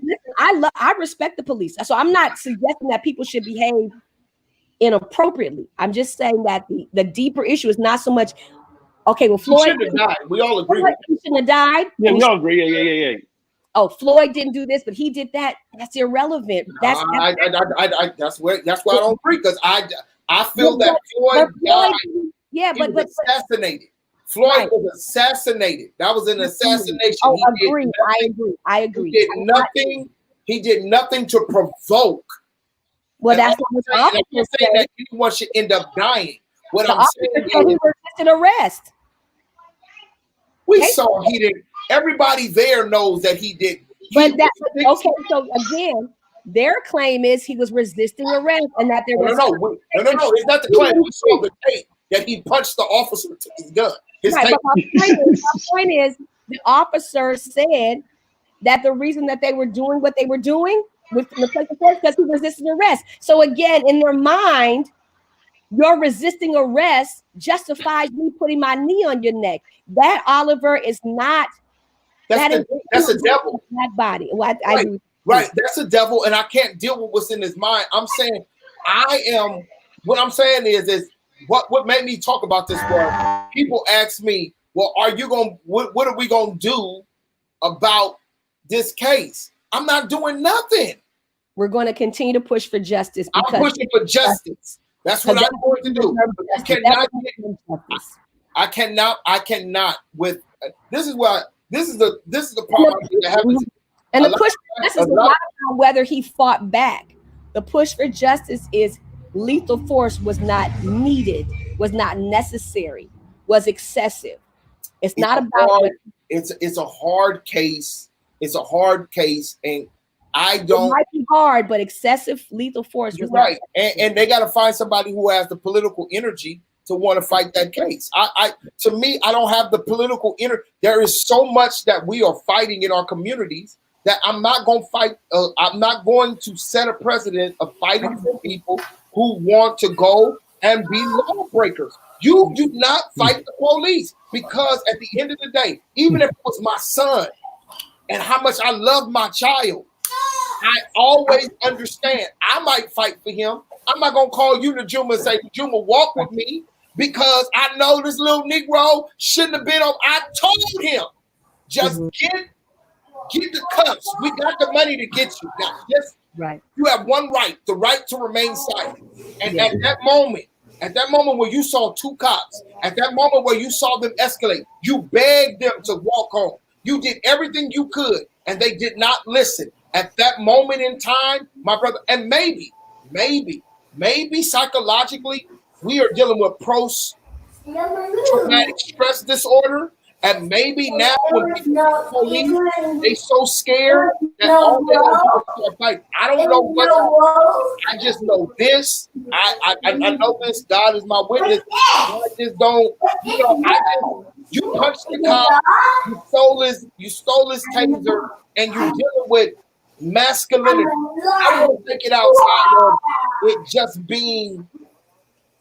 It's just being white. I got you with the criminalization. I got you with the inherent racism. I got you with white. I said, as a black cop, if he would have beat me up and stole my gun, and he would have raised his gun at me. Now, me different because I'm a gun. It wasn't a gun; it was a taser. A taser. And the police have already said tasers non-lethal. Right. So the problem is, I think Atlanta don't have what LA had. Because y'all would have been talking about me too. Because I wouldn't have shot him. But I would have took that stick and beat the hell out of him. Swinging on him like they were swinging on Rodney. I would have just saw what? See, they need. So no, I'm serious. Y'all would have got these tasers instead of these sticks. And I'm old school. Get you a stick, and I would have been beating that boy. And then y'all would have been mad and said you shouldn't have beat him like that. But the situation escalates and is out of control. It happens in every brawl. It happens with fraternities. It happens at parties. It happens with gang members. It happens every time men and masculine men get in and want to bump on their chest. This happens. And that's all I'm trying to say is this is different than that cop. That cop, they told him to release himself. He knew he was killing that man. He knew it. This had nothing to do. This is unquestionably, you can see it in his eyes. This other dude is just I mean, it's unfortunate, and the man is going to have to. It's more than unfortunate. It was but I don't want to say it was. I don't want to say it's just because of he was white and the boy was black. I just think it's unjustifiable. Yeah, I think he had his temper. It's unjustifiable. It's unjustifiable as an offer. And let me say this. It's I want to take this unjustifiable. I want to take this outside of it. Just this case wasn't a race case. I think this case is a bad police case. That's what I think. I believe that could have been a black officer. And if you are not trained right, you would have shot him because it's bad training. And which is why you call it unjustifiable. It can't be justified. Yes, it's just a bad officer. The reason it's unjustifiable is because even if that man turned around and shot that taser, as a police officer, a precedent has already been set that a taser is not lethal. So I didn't hit. He wasn't hitting him with nothing lethal. So lethal force was unjustifiable. You don't know. He couldn't. He may not have been doing it because that taser when he punched him. When he felt that punch, that taser. Hey, listen. That taser wasn't deadly. But when he got that black punch was deadly. Listen, I'm not arguing. I'm not disagreeing that a person doesn't want to be disrespected, doesn't want to be assaulted. Nobody wants that. And I'm not saying his actions were right. But the issue of police brutality is the excessive use of lethal force against Black and brown bodies. When you have similar cases of white people and other non-Black people doing the same thing, and they do not have, they never get shot at. They don't even have the fear of getting shot. Well, I want to ask this though, because you said something. I just need to get some clarification. Are you saying that we don't see violence in our communities at a higher rate than others see in their community? As far as violence as are you trying to say are Black people more violent in Black communities than others? I'm saying is the rate higher. You're telling me that we there's not I feel Oliver, if you believe that, I'm not blaming it on being Black. Believe that Black people commit more. I'm not claiming it on Black. I'm not claiming it on Black. I'm claiming it on environments. I'm claiming it on more people of color are in poor inner city, more deprived environments. Those environments, I don't care what color you are, begin to fall when resources are not there. People become. Josh, your son is loud. That's what I'm looking, because I'm having a hard time hearing you. Okay, start over. So I'm not trying to say in Black communities. I'm saying in poor, low social economic communities, we're going to see more prone to a certain type of violence. That's all I'm saying. Due to the lack of resources, due to how the system is set up. So most people try to act like Black people are more prone. No, I grew up in the suburbs. We didn't have the problem. I live with you now in the hood. There is a very different way in how things operate, how the city operates, how resources are distributed in this place than it was when I lived in West Covina. Those are two separate places. Black people were in both, but I understand what is going on here is based on an environment, not based on a color. So I'm going to ask you a question. Are you suggesting that Black people in poor communities are more violent than white people in not poor communities?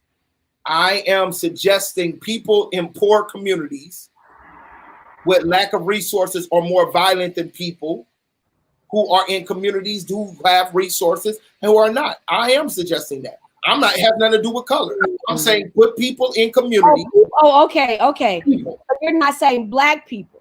No, I'm saying people. Because there are more. What I'm saying is because we have more Black and brown people in poorer communities that lack resources. So get what I'm saying. So the question is, does poverty create crime? Absolutely. Poverty and not only just I don't know how you just look at yes. Poverty and economic recession creates the opportunity for crime. Absolutely. Are Black people more likely to be criminals? Absolutely not. because most violent crimes are committed by white males. Most violent crimes are committed by white males. Most of the black and brown men that are in prison for non-violent crimes. Right. We know white people go in there. And then let's talk about, like, if you take a place like Chatsworth, Sherman Oaks, they may not have a crack problem, but they sure have a meth problem.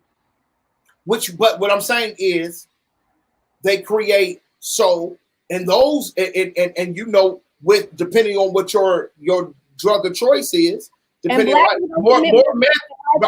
more meth will cause sexual assaults, right? More people on meth. About that. Well, what I heard is I don't know about that. I've never heard. What I heard was more meth. More sexual problems. What I'm saying is, people on meth, they say, tend to start. It causes it causes them to want to have sex and do crazy more than other drugs that other people have. So I've never heard that before. I have to research that. So I'm saying is, I understand that different places, different things. I'm not saying there are not, and that's why I tried to say, I was trying to look at the word of what type of violence, right? Because I'm saying, saying when we talk about shooting, popping, killing, I'm saying in our communities, in poor communities, you're talking about guns being dropped off. We're talking about I can buy military weapons on the street.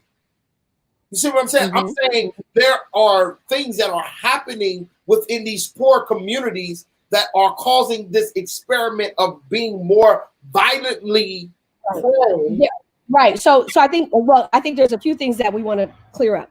Does poverty help it out because you the doctor? Does poverty create a window of opportunity for crime, an elevation of crime? Absolutely. But again, that's not a people problem. That's a systematic problem. Got you. Are more guns sold in poor neighborhoods than in wealthy neighborhoods? Yes. But again, that's not a people problem because you don't own a gun store. You don't even know a gun manufacturer. Neither do I. So we're not calling gun manufacturers to say, come down to 83rd and Hoover and let's drop off some AKs. That's not happening. It's not happening, boo. It's not happening. Again, systematic problem. And so we can, and are black people committing more crimes against black people? Yeah, but white people commit crimes against white people. Asians commit crimes against, because people tend to commit crimes against the people that they're with. Right. Mm-hmm. So this whole notion of black on black crimes is there's some shit that came out of the 70s and 80s to justify, check this out, the war on crime and the war on drugs, which again was a way to systematically put more black people in prison and to again pilfer poor and black and brown communities. So you have to be clear about the conversation you're having, because to say, well, people in poor neighborhoods commit more crimes. No, poverty, which is a systematic issue, leads to criminality, but it's not because people are more criminal. It's because you've left me in a system that it creates opportunity for that. So again, we have to address. Yes, we have to address people, but you have to address the system that creates that opportunity, that creates that swell. I agree, but I say that the problem I have is Dr. Najuma, is that we have got to a place where we have to spend so much time saying this because society, this Christian society has forgot that all men are made in the image and likeness of God. I agree with you. I should not have to justify why why a certain group of people are humane. Now the problem we have, and this is where the church can do some work. Yeah. Because the church, if they're going to be truthful, we need to get to the point where male and female are created in the image and likeness of God. That's it. That's all. I don't want to hear nothing else. If you cannot get to beyond Genesis 1:1, why do you preach Leviticus, Deuteronomy, or tell me what Paul said? Don't tell me what Paul said if you can't get out of the first chapter of the book. And right. Now, I agree with you on that, sweetheart. My friend, boo, Frank, I love you. But if we gonna go there, then the black church has to get itself together and how you treat black women in the black church. Oh, you do. We do. Okay. We need to be honest first. We just need to be honest and say some of this stuff ain't God. Some of this stuff is our old boys club. And I agree. If we're going to have, I'm agreeing with you that we need to. I'm a human being first and foremost. But here again, there is a segment of society that comes generation to a people that black folks as 3/5 of human beings. That stuff ain't gone. That mindset ain't gone from people. That mindset. So then that should be a part of our agenda is saying we need to have we're in a constitutional crisis. There needs to be an amendment. We need to eradicate out of the Constitution the notion of black people being 3/5. We need to take out of the Constitution. We don't need to amend it. We need to eradicate anything that shows that people or anybody, men or women, are not equal. That needs to be something that we haven't had that. Open up the Constitution right now. Right. I ain't got time. I don't want to deal with abortion right now. I don't want to deal with gun rights right now. I want to deal with the fundamental fact of human rights. That's what we need to have a conversation about. And your conversation about reforming the Constitution is the same conversation that people are saying about police brutality. Is you have to reform the policy that undergird and support police brutality to the extent that there's excessive lethal force. It's the same. I'm with you with excessive. You got me. I just said if you're gonna use a case.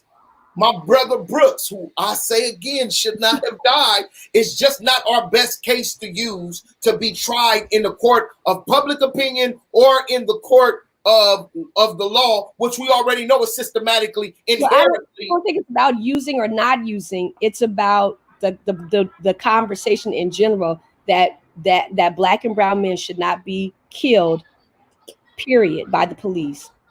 And let's stay there, but you cannot say, for instance, what I'm saying is the example is don't use him and say, well, for instance, what they did in Atlanta. Because when you say, for instance, and you talking to people of white privilege and power, it's like people in our churches. When you start talking about and I'm gonna go back to what you're saying, they always try to find something wrong with something. They talking about sin, but Pastor, you remember anytime you hit people, ask them to change, they always look for some wiggle room to get out of. And so all I'm saying is it's the same way when I talk to people about, when they ask me, do you believe in the equality of women in the pulpit? I believe women can be in every position. If a man can hold a position, a woman can hold a position. A man can be the presiding bishop, a woman can be the presiding bishop. And here's what you know what they say? They go find the craziest woman. They went and found Leandria, and she's coming back. So God bless her. They go, but look at Leandria. Come on, man. You can't go find a crazy thing to utilize to talk about all the people. And I think that's what I'm saying is anytime you're challenging power, power always looks for an excuse, right, to keep power. And I don't want. And I hear what you say. It's not the best case scenario. I get what you're saying, but we, as a people fighting for justice, we have to be clear that this is not about the semantics of death. No, it's about brown bodies should not be killed. Period. I'm with you. That's why I said I'm amening with you. As always say that. But what I'm saying is I think we have. And what I mean by that is there should not be these unjustified murders. Period. Right. But when you say we're going to defund the police because of this case, I'm saying that's not the case. That's not the case. Well, just keep looping. All you got to do, we are doing good. I'm proud of where we at now because we keep looping George Floyd.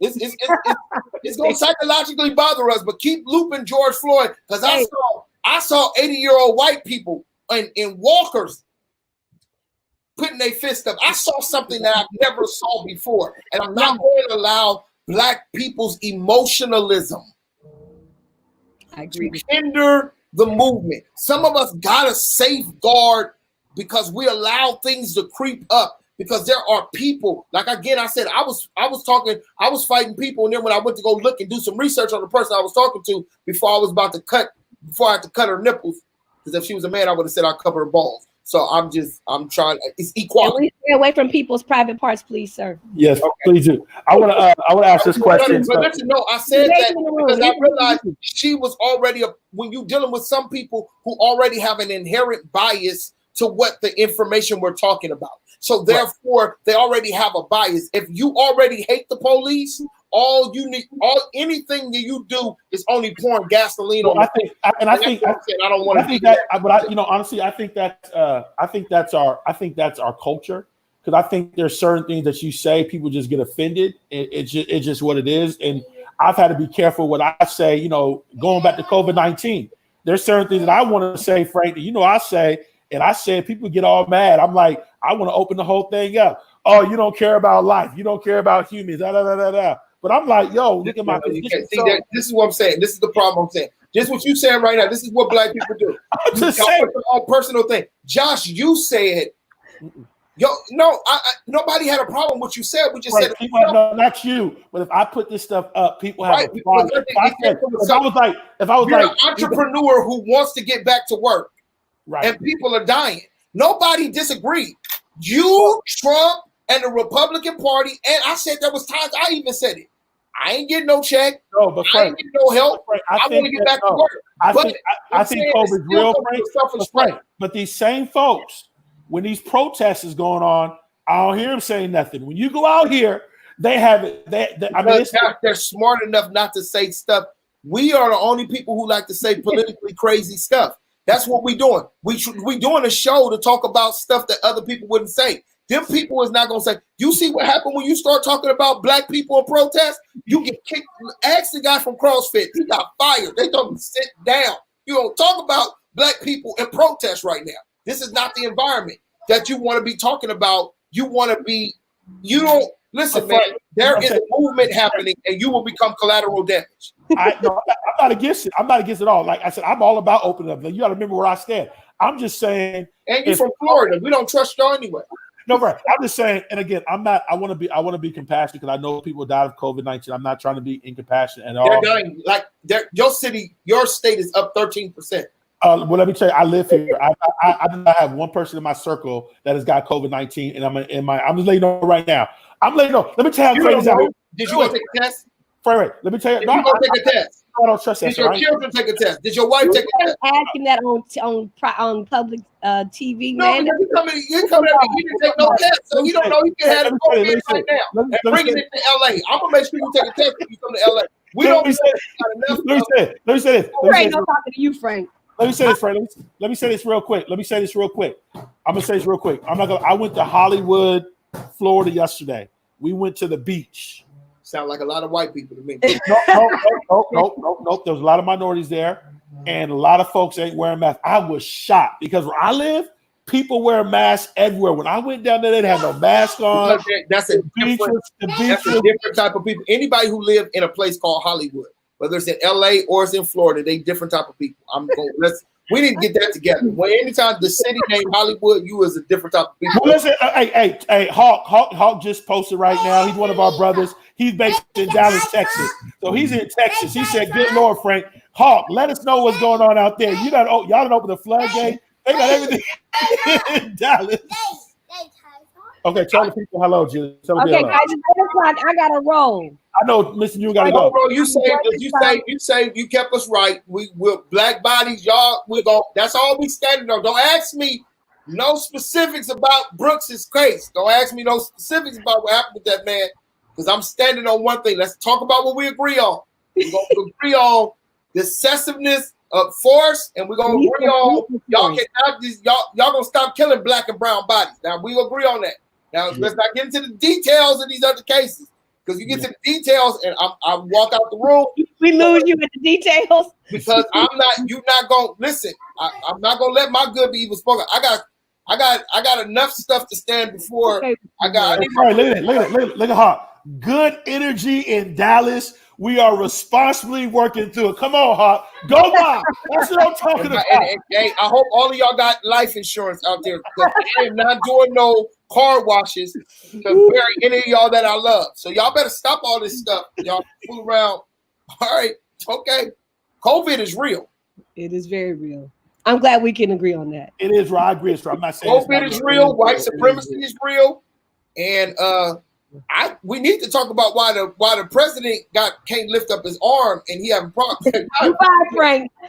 I'm out. Thank you so much, Pastor. I love y'all. Love you too. Bye. Did you see he couldn't lift up his hand, Jack? Did you see the president? No, I didn't see that, Bishop. You didn't see that? Go look. He was trying to drink the water and he had to push his hand up. Y'all, what y'all, Trump? He ate too many of them hamburgers and them Cokes. Hey, man, he's stressed out. He's stressed out right now. I'm sorry, bro. I am I'm a moderate man. I'm a blue dog Democrat, y'all, and you're just not gonna get me to believe life is gonna be okay with defunding the agency of the police. I believe we need to reform it. I believe we need to start from the bottom and redo. Yeah. But I don't trust people with vigilante justice. You're gonna leave it in the hands of people. I don't even trust myself with that much power because I know I go off just like that. You leave it to me. You step on my property, I'm killing you because I don't know you. You shouldn't have stepped on. Hey, you see what I'm saying? Yeah, like yeah. I don't want. You gotta. I think that's where we should be at, man. And I just worry. I worry about some of this stuff. People that are from my party. The progressive left. I told you where y'all at. I just have no choice. If I had a choice, I just have no choice. If I had a choice, I wouldn't be voting for Joe Biden. But I have no choice. So Joe, this had nothing to do with Joe. Joe's the center. You're not gonna put this on Joe Biden. Joe Biden said nothing about no defunding the police. Them is Bernie bros. Bernie bros. Yeah. And Bernie is not even. Bernie is one of you. He's an independent. He's not even a Democrat. And so you're not going to utilize him. That's your independent people who can't choose or what you want or side you want to be on. And I'll be honest. And I want and about this COVID thing, just to talk about this real quick. To be honest with you, I mean, I'm all good at staying home. I mean, I got this whole virtual setup. It's all. I'm not. I don't like nobody telling me where I can go and what I can't do. I am. This stuff is driving me. It's driving me bananas. I'm not gonna lie, it's driving me bananas. But I'm learning to adjust, and I'm trying to make the best of it. Well, I'm gonna be in this. But what I'm saying also is I mean, damn, I'm not gonna lie, people. Let me tell you something. Mm-hmm. There's a lot of things you can die of. Yeah. But when you hear the stories of what that COVID do to you, you're right. No, it's you don't go out like that, bro. No, you don't want to go out what that thing is doing to people. No, so I don't know if. One thing people ain't gonna get me wrong is COVID is real. Now, how it got here? No, Frank. No, it's absolutely real. And I'm not. And again, I washed my hands. I mean, I went to a restaurant and I ate. It was a buffet, but I'm gonna tell you, I washed my hands like 2 times. I did hand sanitizer. Huh? See, the problem I have is Josh. There's so much misinformation, right? Yeah. So I give it to you. I remember we had a conversation. We talked about Fauci. Remember about Fauci?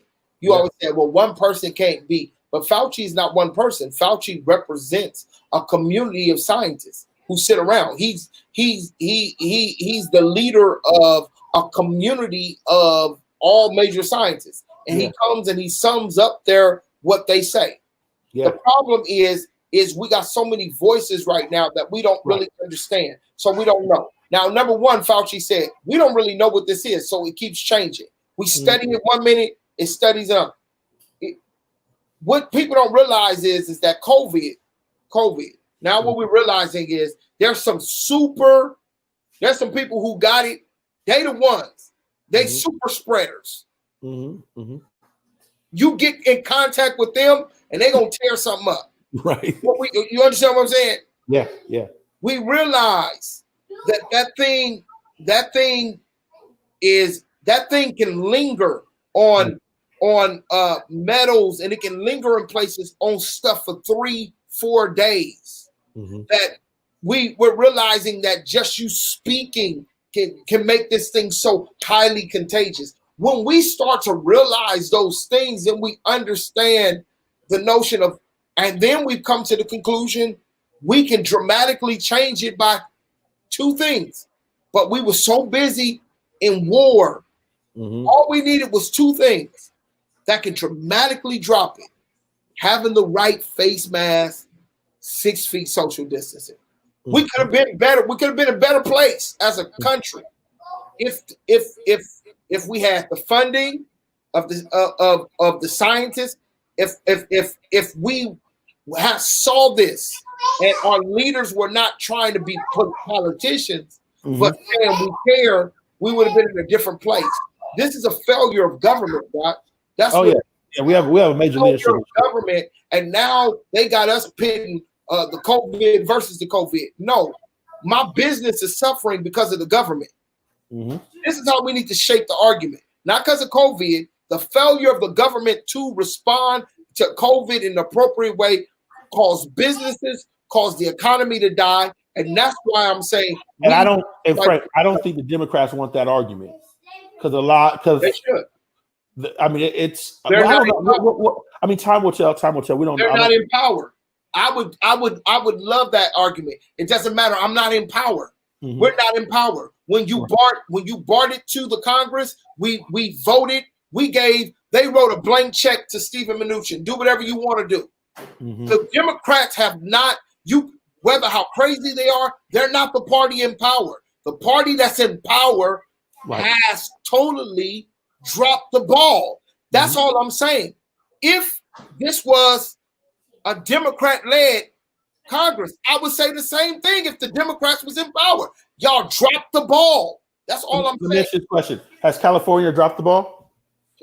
Oh, you the state of California. Man. Have they dropped the ball? I think Florida.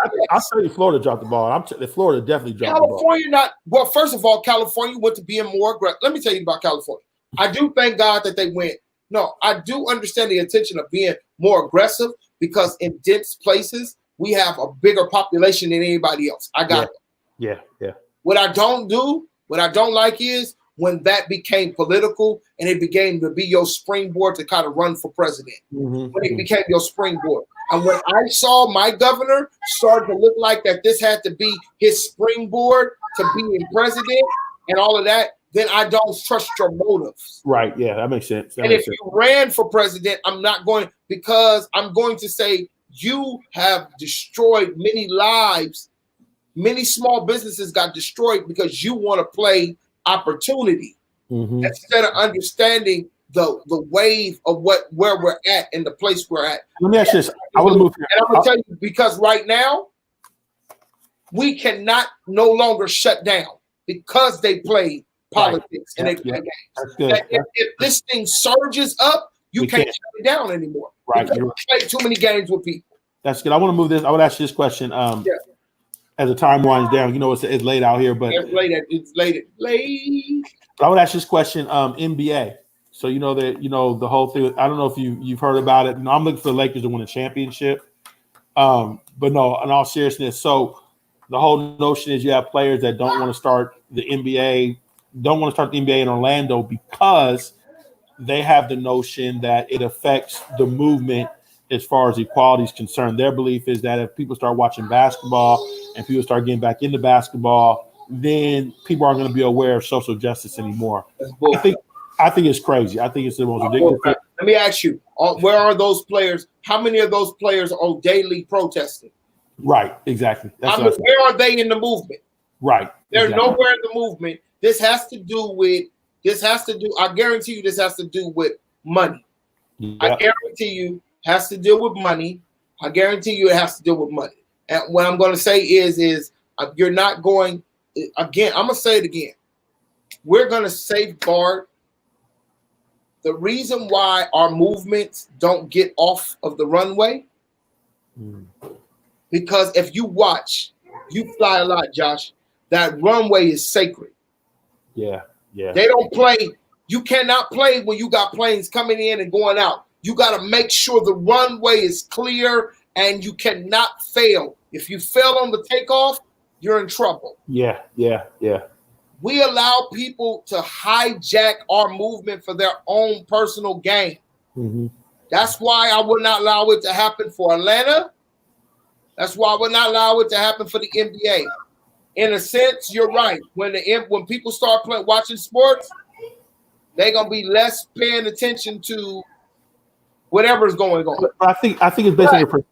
We can chew gum and walk at the same time. And also, I think it's based on perspective. I mean, I think it's based on perspective. When the NBA starts, they're going to have a world audience watching. I mean, the audience is going to be off the charts.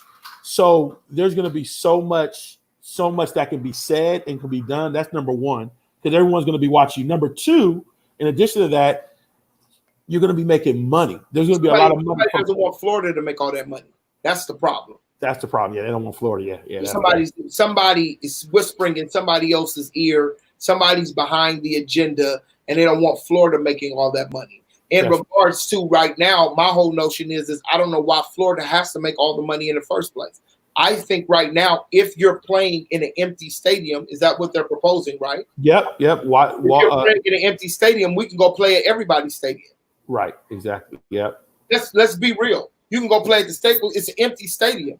Yeah, you go in there, you check people like you got to check other people. You check the players, you clean out, and we can go play everywhere we need to go play at. I think that I just think that we got to engage that conversation very, very well. I think they're going to play. I think they're going to play. It does. I mean, it just doesn't make sense. I think it's the most. I mean, they could have asked for something else from the NBA. If the players want to ask for something, ask the NBA. This moment right now is a moment where the players need to start asking for some demands on the NBA to be more impactful in equity and helping communities and diversifying into small business incubators for small Black businesses in the communities. That you can ask owners to do bigger programs for entrepreneurship. And to be able, because again, we know that a lot of this is going to always be tied to an economic, social disadvantage. That's what we could have been asking from the NBA to do. But this notion of we haven't even did no movement. The movement is only just because y'all see people marching. The movement hasn't began yet because the movement now has to be framed. And now they know how they don't know about a movement because the movement is still on breast milk. Well, not only that, I mean, what are you going to do? I mean, in December when the NBA comes back, you're going to say, "Oh, we still not going back." I mean, it just makes no sense. Hey, look, they can do it if they want. If they remember, I think the NBA needs to remember the last time they tried to do. You remember the last time they tried to do a strike and all, and people who don't have jobs and who don't have money do not feel bad for people. No, they don't. Millions of dollars. Yeah. It just makes they just don't. And I think the NBA has to remember y'all numbers of people watching were going down anyway. The game has changed. You're not in that place. You're not in that spot in that place anymore. And I think that these players are spoiled in some senses. I think some of these players don't understand the opportunity they have because they can be replaced because there's people hungry enough. Yeah. You understand what I'm saying? So I think you got to be careful. I think you got to be careful about, I think you got to pick your battles. I think who's leading this? Who's leading this? Kyrie Irving for the Brooklyn Nets. By the way, a player because he's the leader of the union. He's the union leader. The funny thing is he's injured, so he's not even going to play anyway. So I think he's the lead. He's like the union leader or something. The representative of all of that. I mean, Patrick Beverly said it best. He said a tweet today. I think he said it best. He said LeBron James said he's ready to play. If the King says it. If the King, you got some music going on. Okay, go ahead. What you say? He said if King James says he's gonna play, the NBA gonna play. So it don't matter what they're gonna do. If LeBron's down to play, we going forward. So because he knows he can make a statement. Yeah. He knows there's a bigger statement at hand. I mean, there's a bigger statement to start to show symbols before the games of lives mattering. It's a bigger statement for you can do more for the movement of getting on one knee and raising your hand up. There's more you can do in the 22, 21 games that you're gonna play than it is of you of this. and this is before everything. This NBA, they come before everything. Baseball ain't gonna start. Football is right around the corner, and I don't know if football's gonna come. I don't think football's gonna work. So the NBA has such football's gonna work. It's too much money, and everyone gonna want to watch basketball. Like people gonna be. I mean, I can't. I'm telling you right now, I don't even really like watching. I can't wait to have spread. That'll help me a little bit. Football's gonna work because people are hungry for outlet to see. So football's gonna work. To watch the games. Now I think what's gonna happen is it's gonna cost more. You're gonna watch, depending on how long this thing lasts. It may start costing more for you to watch these games, and they're gonna probably start making money that you got to start paying more for the packages for these. Oh yeah, stuff like that. Because people got to make their money. But bro, it's inevitably it's going. We're gonna get back to some changes, however those changes are. Yeah, we're gonna get back to them. And at the end of the day, as I keep telling people, at the end of the day, like this thing is ever flowing. Like that'd be stupid for them to make that determinate. Like let's talk about COVID, right? A little bit.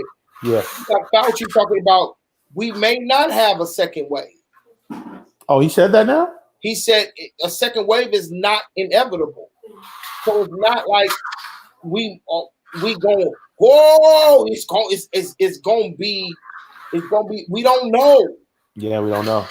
We don't know when the second wave is gonna happen. We don't know if it's gonna happen in the fall or will it come back in the spring. We don't know. And I think that's where we have to understand. We're ever trying to follow this weave in this web of where things are and what things are doing. Mm-hmm. And I think that, I'll tell you the truth. Donald Trump could have came out of this thing as like power. He could have came out of this thing powerful.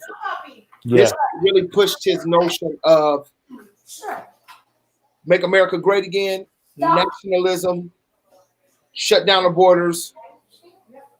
We're gonna deal with us as us and us only. We can't have because this thing came out of a foreign place, and we don't want this thing coming out. This would have been his pivotal moment. Mm-hmm.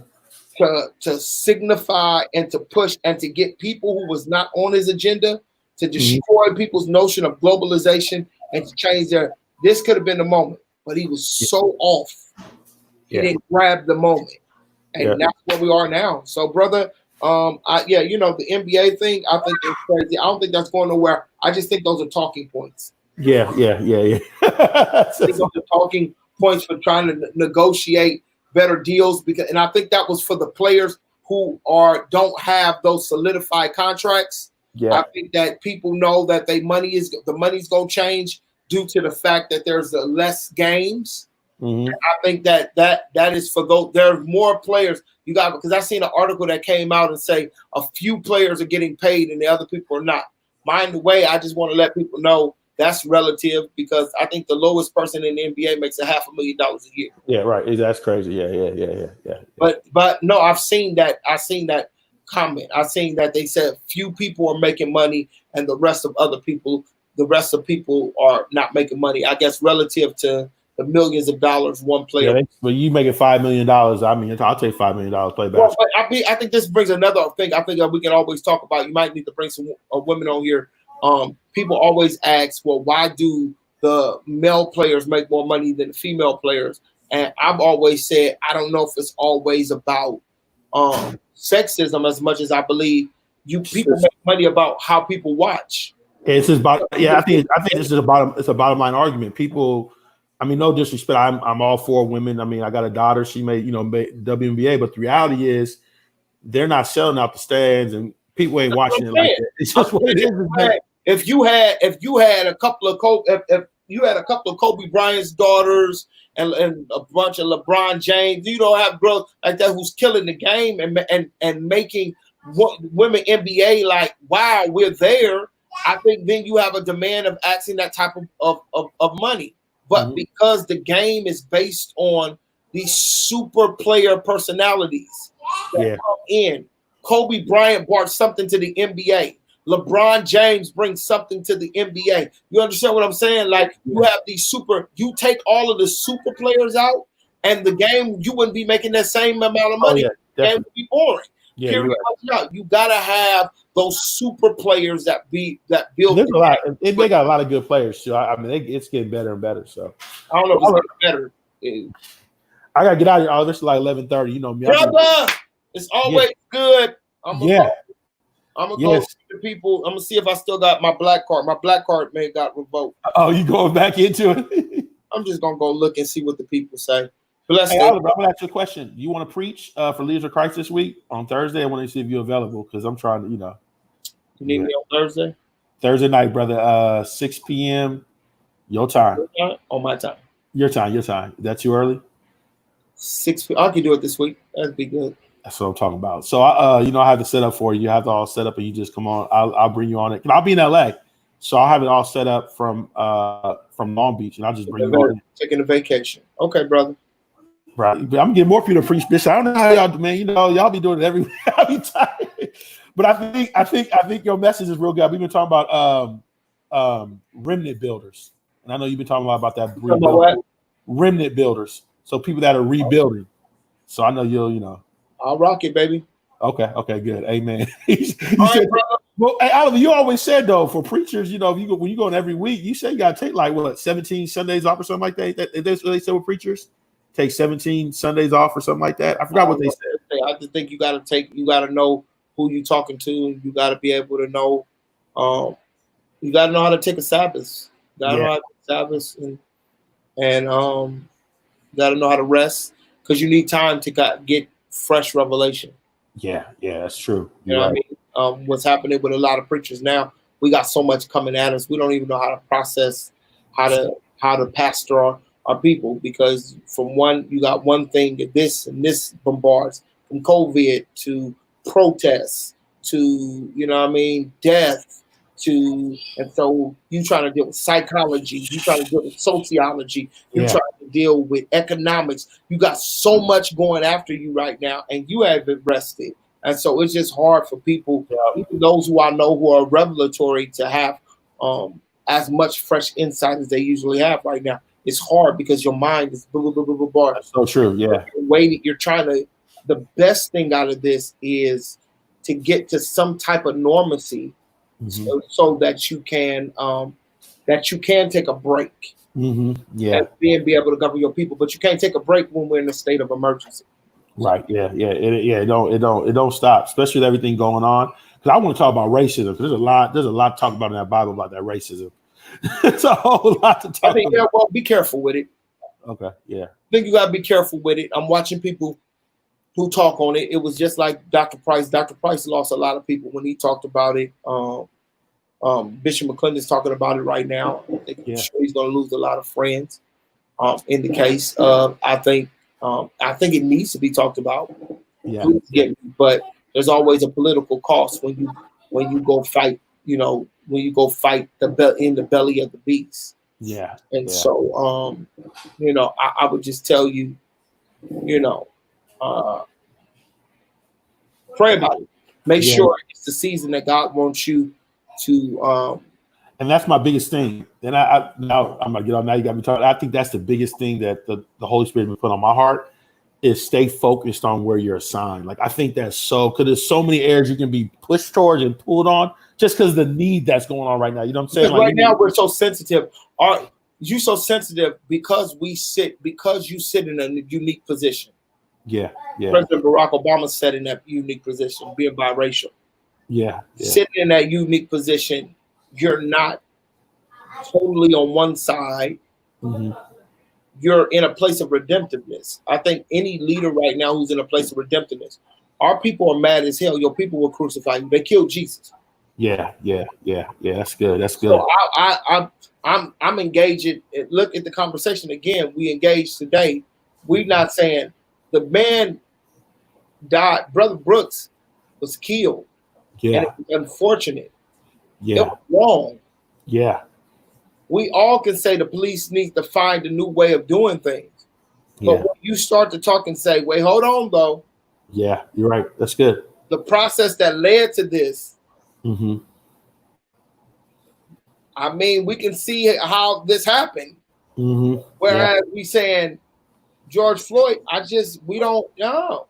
Yeah. And when you have that, Josh, I think that's a good point. Yeah. And then it is your own people who want to crucify you. Yeah. You got to just be careful in the climate. I don't know if our people want truth right now.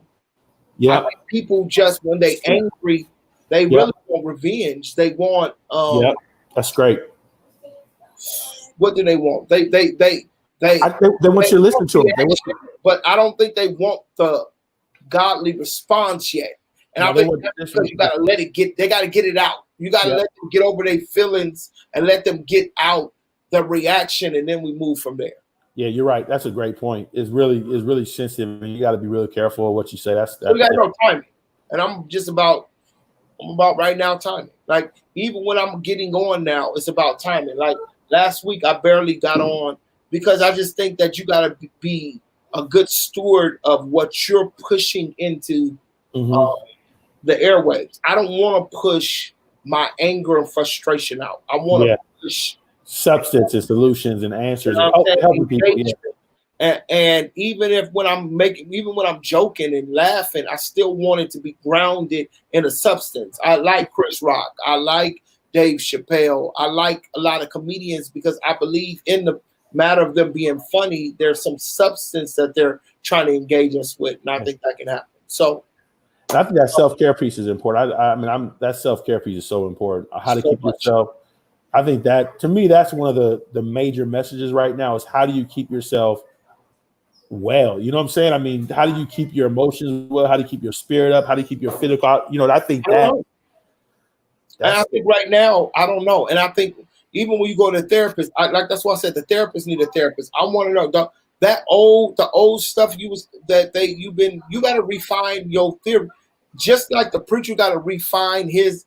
The preacher's a psychologist, right? The preacher is a part of psychology.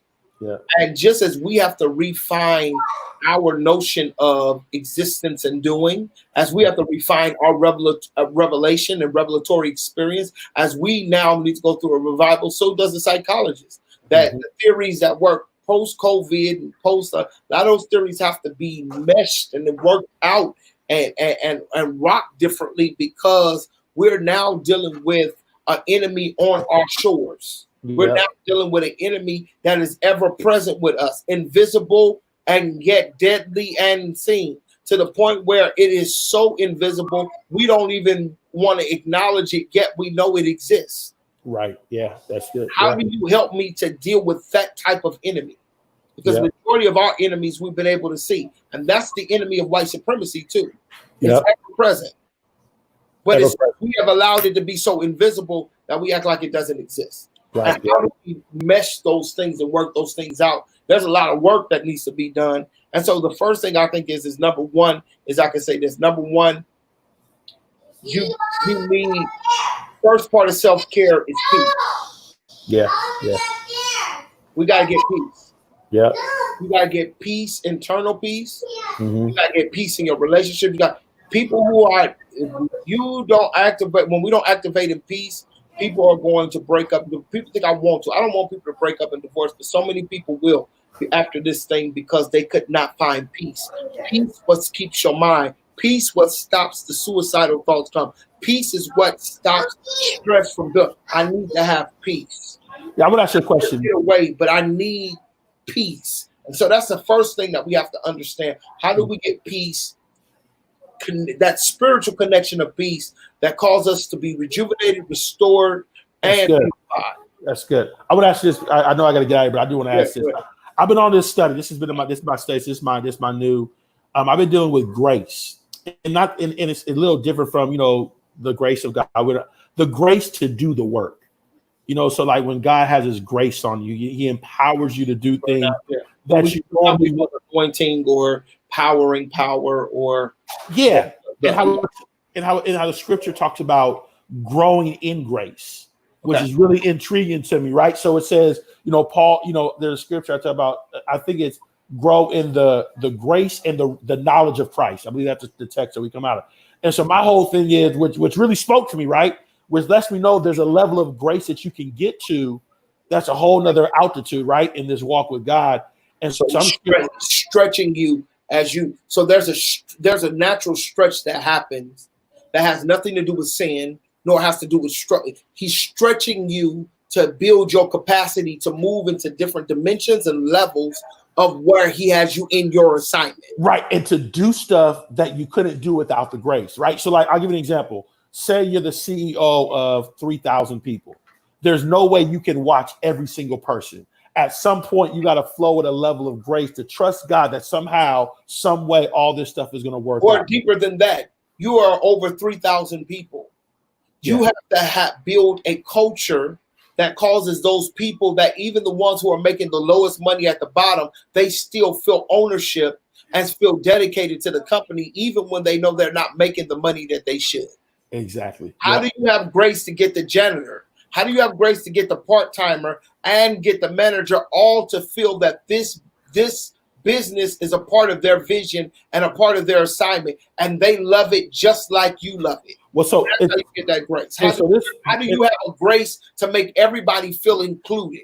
So this is my thing, Fred. This is where I've been at. All of this, and I'm still, again, I'm studying, because the Lord just, I preached it last Wednesday, but the Lord's really like, you sometimes you hit that stuff like, oh, well, I got to go a little deeper here. But what I'm realizing is, it says grow in grace, and it's also grow in the knowledge of Christ. And so my revelation is the more I learn about Christ through his word, the more grace that I will have, the more I'll be able to walk in that grace, if that makes sense. So the more I understand his principles, the more I understand his precepts, the more I understand who Christ is in me, then the more grace I can walk in. So I want to the more you grow in grace, the more you get to know about Christ. There you go. There you go. So the experience flows both ways. There you go. That's good. So the more I know about Christ, the more I grow in grace. But the more I'm growing about grace, the more I understand Christ at a different place. I understand Christ from a different altitude. I understand Christ from a different place and a different manner of a place. I understand Christ differently. And some people will get mad at me. I am concerned about the church is that all of our revelation seems to come out of one prism. Instead of understanding that there's a revelation. I tell people there's a revelation of Christ for people who are in the struggle. But even when the higher you make it, you still need God. You still need God, no matter. And there ought to be a revelation for those at those levels who understand I need God more even here than I did down there. And what is the level of you talking to me about God, the God of my salvation, at this place, at this level, at this context? Yeah, exactly. And who is called to lead and to speak and assigned at that level? We've lost some great people, all because the people who had the grace was not there around them to help them off the cliff. People died prematurely. Wow. How many people died in entertainment because we don't have enough people who have the grace to be there and say, God wants more. God, I know, you know how many people have come up to me and said, Pastor, if it wasn't for your word, if it wasn't for you calling, if it wasn't for you, I would have killed myself. Wow. Yeah. Because I was placed in a place with the grace of God to move. The grace. Yeah. How many other people have I heard died because there was nobody there? The Bible says there was nobody to stand in the gap. There was nobody to be that bridge. Where are those people who are there? And sometimes the church is holding them bound because we too busy telling them that's worldly instead of flowing them into the earth to do what God has called them to do. And if that's what you're talking on, I think this is the season of reset. The church is not the walls. I want to know where the church will be in the different arrangements. You know what Dr. Darius Daniels said? He did a message out here about the Princeton preacher. I'm talking about Darius Daniels. Have you heard Darius? Yeah, I like him. I like his thought process. But he said he had a title of his message. He says the church has left the building. That sums it up. I was like, man, that was so good. And you know what? I understand as a speaker the psychology of why the pastor wants them to come back. I understand. Yeah. But hopefully he can deal with them that if they come back only to be filled. Right. And he has a plan to keep them out there. Keep them out. You got to keep that. Yep, exactly. I told my church, I want us to be reduced to. We're going to be reduced to 60-minute increments. Yeah. As much as we're going to spend in the building. Yeah. In and out. Enough to fill you. You don't spend that much time at the gas station. Yeah, that's true. Yeah. Oh, come on, talk to me in here today. Right, yeah. It takes a matter of minutes to fill up your tank. Right. It takes hours to drive it out. Right. That's true. Yeah. It shouldn't take that long to get filled up. Yeah. And that should lead you in the hours of where you need to go. Yeah. That's the mentality we have to have in church. That's it. Yeah. Virtually, and being able to engage and kind of operate from there. Oh, I'm excited. I got to tell you, I was talking about my spirit, like, man, this virtual is great. You know, Frank, I got to tell you, I can do 3 virtual speeches. Like, we have a conversation on live. Funny too. But you can do 3 virtual speeches in one day, morning, afternoon, and night, which could take you like a whole week sometimes traveling. The Lord said to me in Revelation, he said, Oliver, I need to teach you how to do more with less. There's this book called about essentialism. So, I've been reading about how do you streamline, how do you cut off the fat and be more effective with less stuff. That's it. You're more mobile. You can move more. Yep. How am I be able to be more of an impact and having less? And that's gonna mess up a lot of people who just like to be busy. Yeah. God says, I don't want you busy. I want you impactful. And that's so right. How do we become more influential when we operate in that place and share that place? And so that's where we are. So that's good. And I think this is better. Virtual is better. Like, for instance, I've been able to get to see a different side. Like I follow Angela Rye on Instagram. I got to see her today. I got to see a different side of her that helped me to so much ever respect her. Yeah. She talked about how many times that when she gets off a show, because, I always tell people when we're doing this, there's a side of entertainment that people call us because we fit a certain style, we fit a certain paradigm. When people tell me about my show, they'd be like, oh, you just so sexist and you so this. And I say, if you really knew me, you would probably know that much of what I bring up, much of what I speak about, that may not necessarily mean how I practice my life. So you go around thinking that my wife is enslaved if you want to, and won't realize that my wife got more freedom than majority of women would ever think they want to have, right? Right. You know what I'm saying? Like my wife is in a place of great freedom that many people wish they could acquire, right? Yeah. And so in that case, I got to watch Angela Rye because sometimes we just see her in this role of the angry Black woman, or we see her in this role of she's hammering, and then she began to say how many times after she does interviews, she's so shaken. She is so she says the moment that she cries, like literally people don't understand. And it showed me that this is a person whose heart is really into bringing awareness to the struggle. Right? Yeah. And it showed me of who she was other than just a soundbite. And I think that what people are going to get to see a level of transparency about us, because the more and more you get to see me virtually, the more and more you're going to be able, it's almost like people start to read your posts, start to see your stuff, and then they start to weave a pattern of you, right? Because the more and more I see you, the more patterns I get to see. And the more we begin to allow people to see those patterns of us, they begin to get an overall picture of our ethic and how we think and how we move. I think it's going to be great. It's going to be a level, it's going to be powerful. And like I told somebody today, is if you really want to get to know what I am a leader, you can go look at my posts. Yeah, exactly. You know what I mean? And so I think we're in a good place, man. I think we're in a place of being able, and I think this is going to be a blessing because guess what? You used to go to a school, and a lot of those people may not be, people just there to be there. But I'm at the point I want to deposit in people who really want it. Yeah. That's good. I want you to be thirsty, because if you're thirsty enough, you pull something out of me to make me move.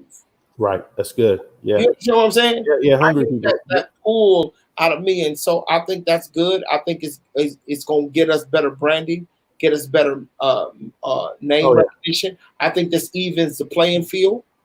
Well, I'll tell you something else I learned about. I don't know if you thought about it. I'm like doing this live, so I got this camera right here, and I noticed that when I'm talking to you, I'm looking down. I look at like stuff like that.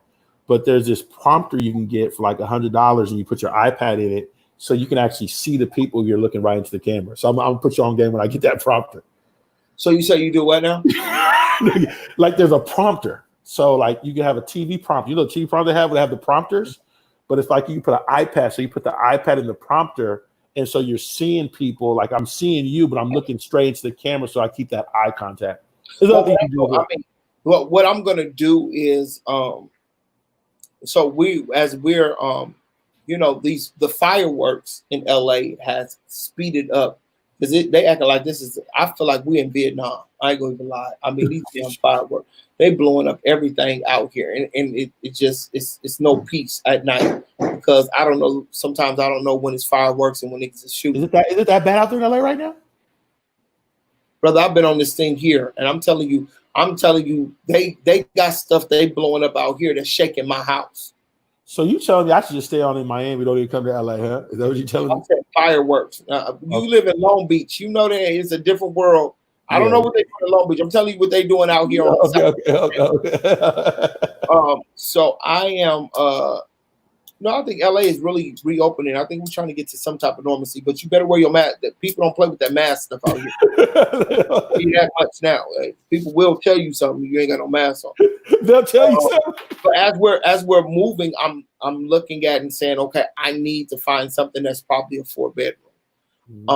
Because I gotta have also a studio at home. As we're looking at rebuilding, as I'm looking at doing the church stuff, I got to remodel to make sure that there's virtual platforms there, right? So the office no longer needs to be a pastor's office. It needs to be a virtual lab in which we can begin to get the things. And so I need to have the TV on the wall. So now I'm going to go not from my laptop. I'm going to go as you would have in a boardroom, your camera where your TV is. Okay, I see. Yeah. So what I'm telling you is I would suggest to you is as y'all think about whenever you're, your ability to, I would think about moving into something bigger. Yeah. I'm telling you right now. Turning one of those rooms, soundproof the room, and turn the room into and then what you'll do is just put that 50. You can put a 50-inch TV if you can't see. If you're like me, you need to see